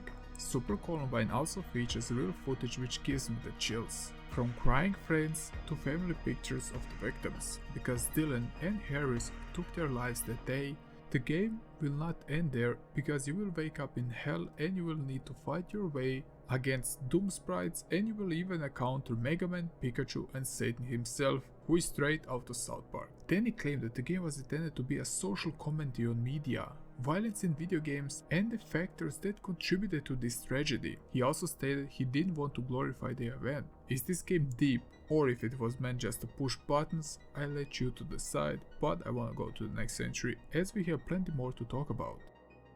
Quest for Chris Dorner Last Stand.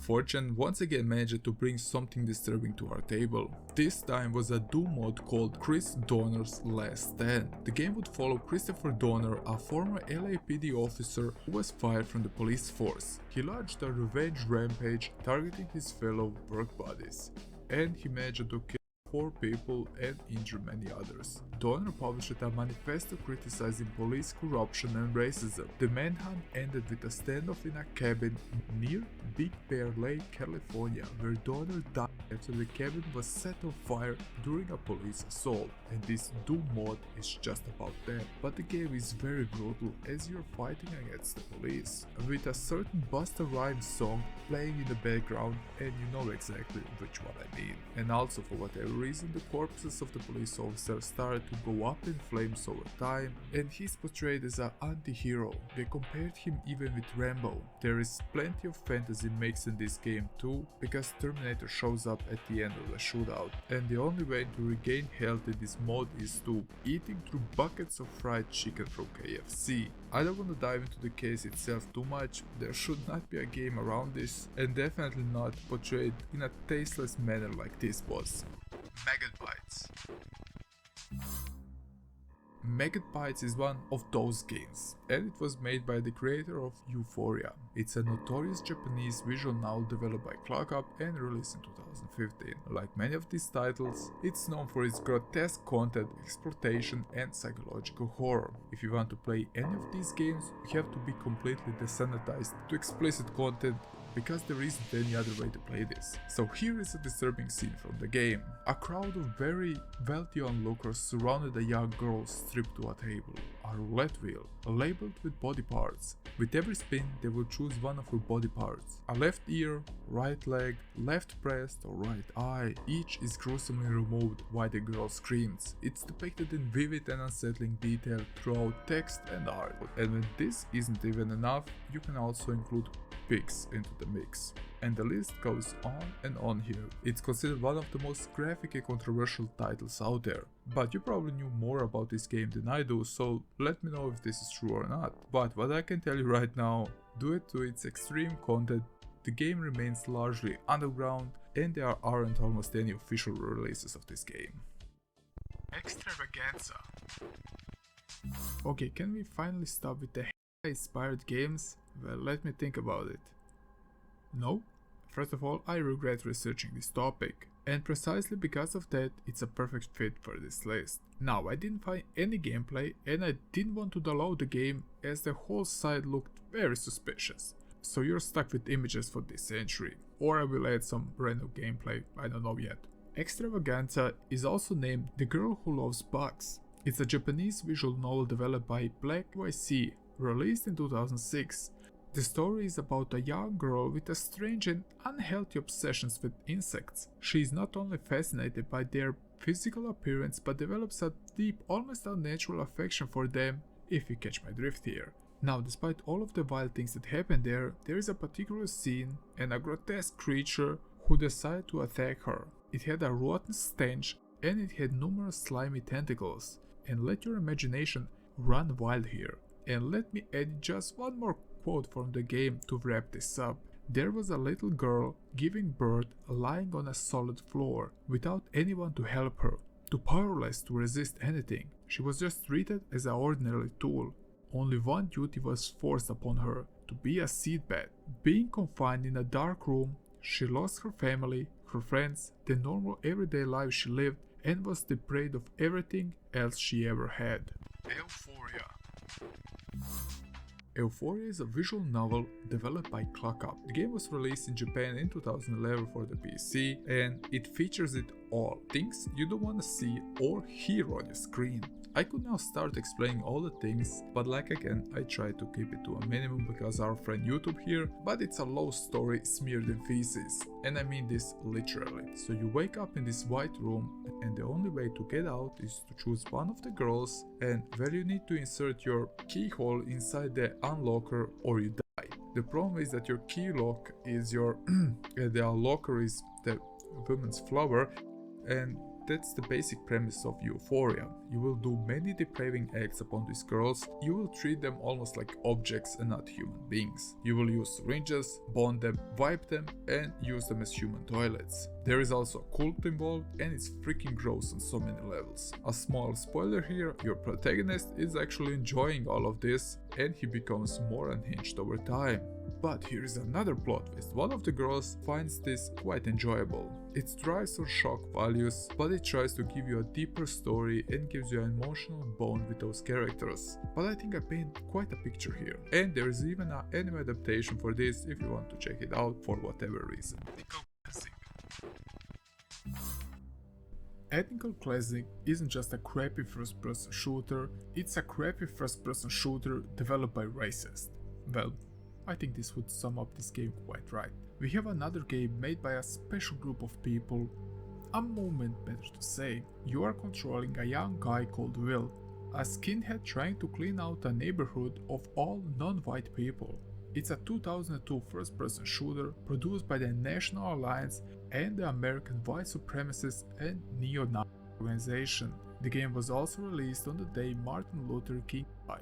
From the brief explanation, like the title says, you will be running and gunning down all sorts of people who don't fit into the group of the white supremacists. The game was advertised as the most politically incorrect game ever made. So the game lets you fight your enemies, or better to say just normal people who are dressed in the most stereotypical way possible. It's crude and it's a very bad game. What makes this game even more disturbing is how serious the game takes itself. This game could definitely corrupt younger minds into thinking this is okay, especially if they already dipped their toes in such ideology. Using games as a tool to convert even more people into their beliefs isn't good in any way. Also, you will fight the Prime Minister of Israel in the last missions, as Jews also needed to be terminated. Zog's Nightmare. Zog's Nightmare is another offensive and extreme video game developed by the same group we already mentioned, who are also associated with the Resistance Records, a company affiliated with racist and far-right propaganda media. This time I think the game was made in the FPS Creator. I used to play around with this as a kid, as the whole interface and the graphics look very similar to that, and you cannot change any graphical settings or controls, which gives me even more indication that perhaps this program was used. ZOG, or ZOG, if you didn't know, stands for Zionist Occupied Government, a common anti-Semitic conspiracy theory promoted by white nationalists. Like the last game, the game explicitly promotes violence against minorities, spreading hateful and dangerous propaganda. And the game was not only designed for entertainment, but it was also designed as a recruitment and introduction tool for extremist groups, particularly targeting impressionable youth. But just to repeat myself, this is brainwashing and sick. Grezzo Demonophobia. Please don't let these simple 2D pixelated graphics fool you. Ladies and gentlemen, this is a perfect example how a simple 2D game can be very disturbing. Sakura, a young girl, finds herself transformed to a nightmarish dimension filled with grotesque demons. Her only objective is to survive and escape while navigating through this dark, twisted realm. The problem is that these monsters are hostile and there are a lot of deadly traps just waiting for you. But if you die, you will be resurrected and the cycle continues. The game stands out for its extreme gore, numerous death and disturbing themes. Despite being a simple game, it has a surprisingly large file size due to the sheer numbers of death scenes. The poor Sakura will be sliced in half, eaten, thrown at spikes, penetrated by poles, and the list goes on and on. The gameplay is quite bad. I don't know how to describe it in another way, because the only way how to progress is to fail and try. There is also a fight with a demon, which is a combination of man and female genitalia and shoots something white at you. But what makes the game even worse is that the developer decided for whatever reason to portray the poor girl naked, and she is obviously underage. So you will fight your way through hell completely naked, and I don't know what this aspect brings to the gameplay, but that's Demonophobia. Lolita Syndrome.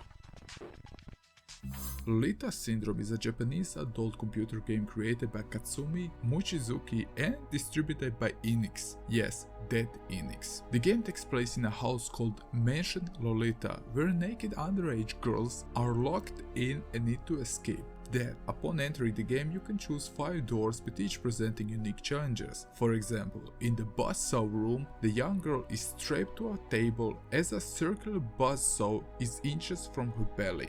Your task is to select the correct key from a set of 10, with only 5 attempts allowed. If all guesses are wrong, the saw reaches her, resulting in a gruesome death.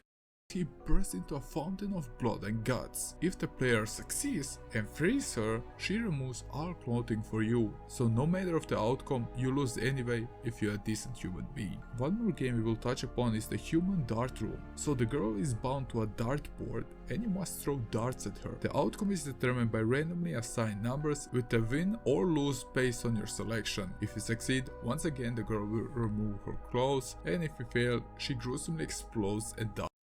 There is also a special gallery room where you can look up all the photos of these little girls. So I don't wanna overuse the title of this video, but tell me what sorts of feelings wake up in you when I talk about this game.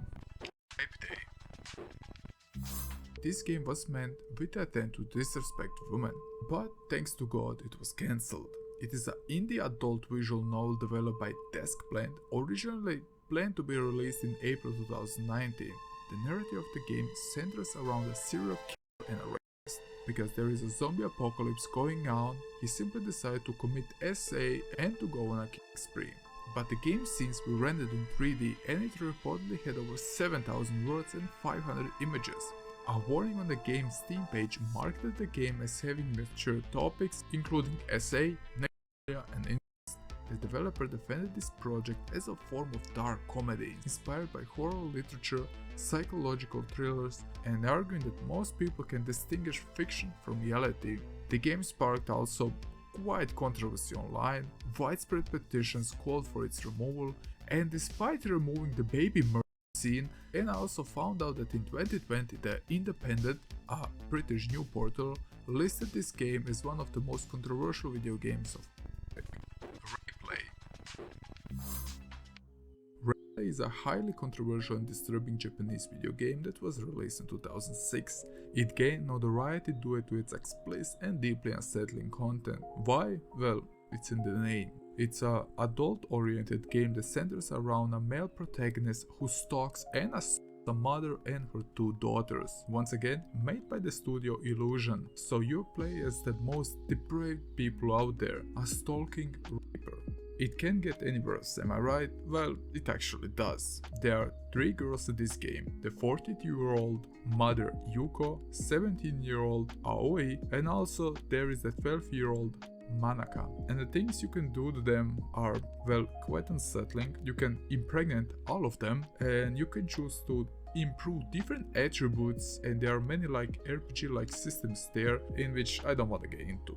But I can tell you that many people, including activists and organizations against SA, have strongly condemned the game for glorifying rape and its abuse. Its existence prompted discussion about regulation in gaming and how certain types of content should be handled. But there were also people on the other side of this fence who defended this game about saying how it's completely alright because it's only a game. I don't support this game in any way, like almost every game on this video, but how it cramps up the SA aspect to 11 definitely makes me uncomfortable. There should not be any reason why you should play this game. Ugh. 177. Now a serious question here. Is rape a crime when it is featured in a game? Do you think it's completely okay to SA someone if it's only in a digital form? Oh boy, here we go. 177 is a, let's call it a game released in 1986. The premise of the game is very simple. You play as a guy who is running towards a girl. The poor girl is running away from you, and your objective is very clear here. You need to jump the girl and SA. The game will dive into topics like if you SA someone and they had an orgasm, your victim isn't SA because she actually enjoyed it, making it no longer SA but just casual intercourse, I guess. Many Japanese women rights organizations protested about this game, and it was even highlighted in the newspaper with headlines printed like "Game marketed to children." And this was true to some extent, as I have found out that the kids in Japan didn't need to have any ID to buy this game, or at least in the 1980s the regulations were not up to today's standards. We could now go into a moral debate, and there is an obvious winner here, as saying someone is bad and evil and it should never cross your mind. And to even make a game who tries to justify it, it's more than sick. But I don't want to go into this topic any deeper than this. Lostboy.exe. This game was said to be a Slenderman-like game. Lostboy.exe just popped up on the X or V 4chan's board on August 22, 2012. It's a walking simulator in a maze without an exit, with pictures of biblical paintings, demons, and saturated stock pictures of babies and parrots in some weird places.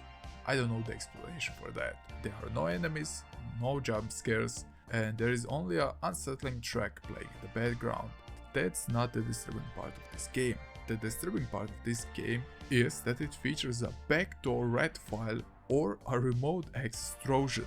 This is why some 4chaners were tricked into downloading this game, thus giving the hacker a remote access to their computers. This means he could see everything they are doing on their PC, even turning on the webcam and start recording without you knowing it. And I don't know if there is something more disturbing than being recorded without knowing it. Plus your private data is poof, gone. Let's play with Coco-chan. There aren't any traces of this game on YouTube, and there is a very good reason why. There is also no way in hell I would go out of my way to find this game, even alone play it. The game is centered around 5-year-old Coco. You are set in the shoes of a lurking predator who goes to the playground. While there, you need to keep an eye on a certain girl, and in this case it was the poor Coco. After you manage to abduct her, you will go back to your hideout and do the most ungodly things imaginable to her. This would even include putting Coco on a wooden horse, which is a medieval toy device to split people in half. And there are also two different endings to this game. It's a very sick and disgusting game made for predators, I guess, as there aren't any other explanation, because the only point of this game is to torture. But I don't want to end this video with such a grotesque and disturbing atmosphere. Remember, there are still games that dive into beautiful worlds and let you experience all sorts of positive things. Sometimes digging up your old Game Boy and playing some Pokemon Harvest Moon can put you in a cozy headspace, away from all the stress and the chaotic life we live in. But still, this video was about the most disturbing, immoral and controversial games ever made. And there you have it. I think this video managed to cover all sorts of topics and address your wishes. Many of these games try to push boundaries in ways that made us question what is even acceptable. Because of their radical and immoral ways, they were outright banned, others sparked massive controversies, and few became infamous because of usage of real-life tragedies as inspiration. Were those games created only to push buttons or truly to portray the ideology in a certain and positive light is hard to tell. Whether we like it or not, these games force discussion about censorship, artistic freedom and the ethics of gaming. Should these games exist? Should they be banned? Or should players have the right to experience them no matter how disturbing? This is a very hard question to answer. But before we wrap this up, I want to thank you for sticking around. If you made it to the end, I appreciate your time and curiosity, because this was not an easy list to put together, and like I said, it was a month-long project for me. So if you want to support me, consider leaving a like or a simple comment. But if you're feeling extra generous, check out my YouTube membership program. There are many different tiers to choose from that will give you various perks, from early video access to uncut content, my Discord access and much more. Every bit of engagement helps. So what do you think? Should games like this even exist? Do they go too far? Or do they deserve a place in gaming history? Let me know your thoughts in the comment sections. I've been Snorky, and until the next deep dive, stay curious.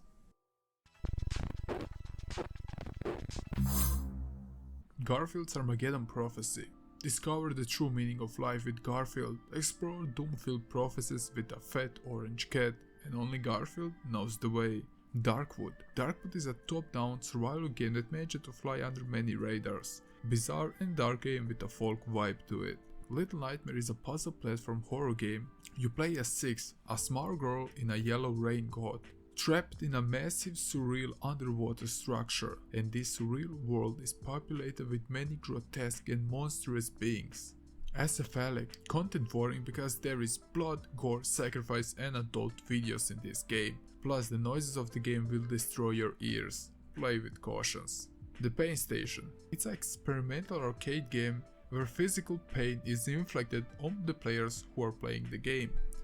Mario the Music Box is simply a charming RPG Maker game that makes a dark twist on the familiar Nintendo formula.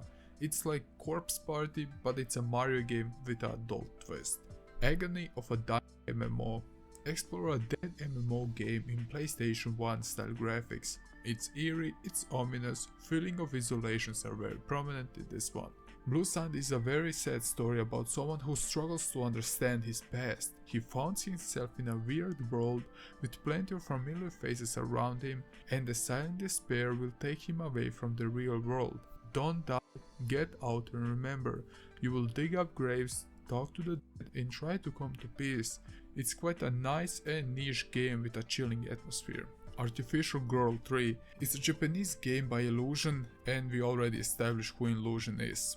So you can probably guess about what is this game. It's about manipulating girls and often crossing many moral boundaries and getting into some problematic scenarios. Berserker, creepy old game with an interesting backstory. Welcome to the game. It's a simulation game of browsing the deep web, exploring dark and disturbing sites and themes. Definitely an interesting survival horror games to experience. Kill Switch, allegedly a game that deletes itself once completed. Its mysterious nature and dark lore make it unsettling, though its existence is highly debated.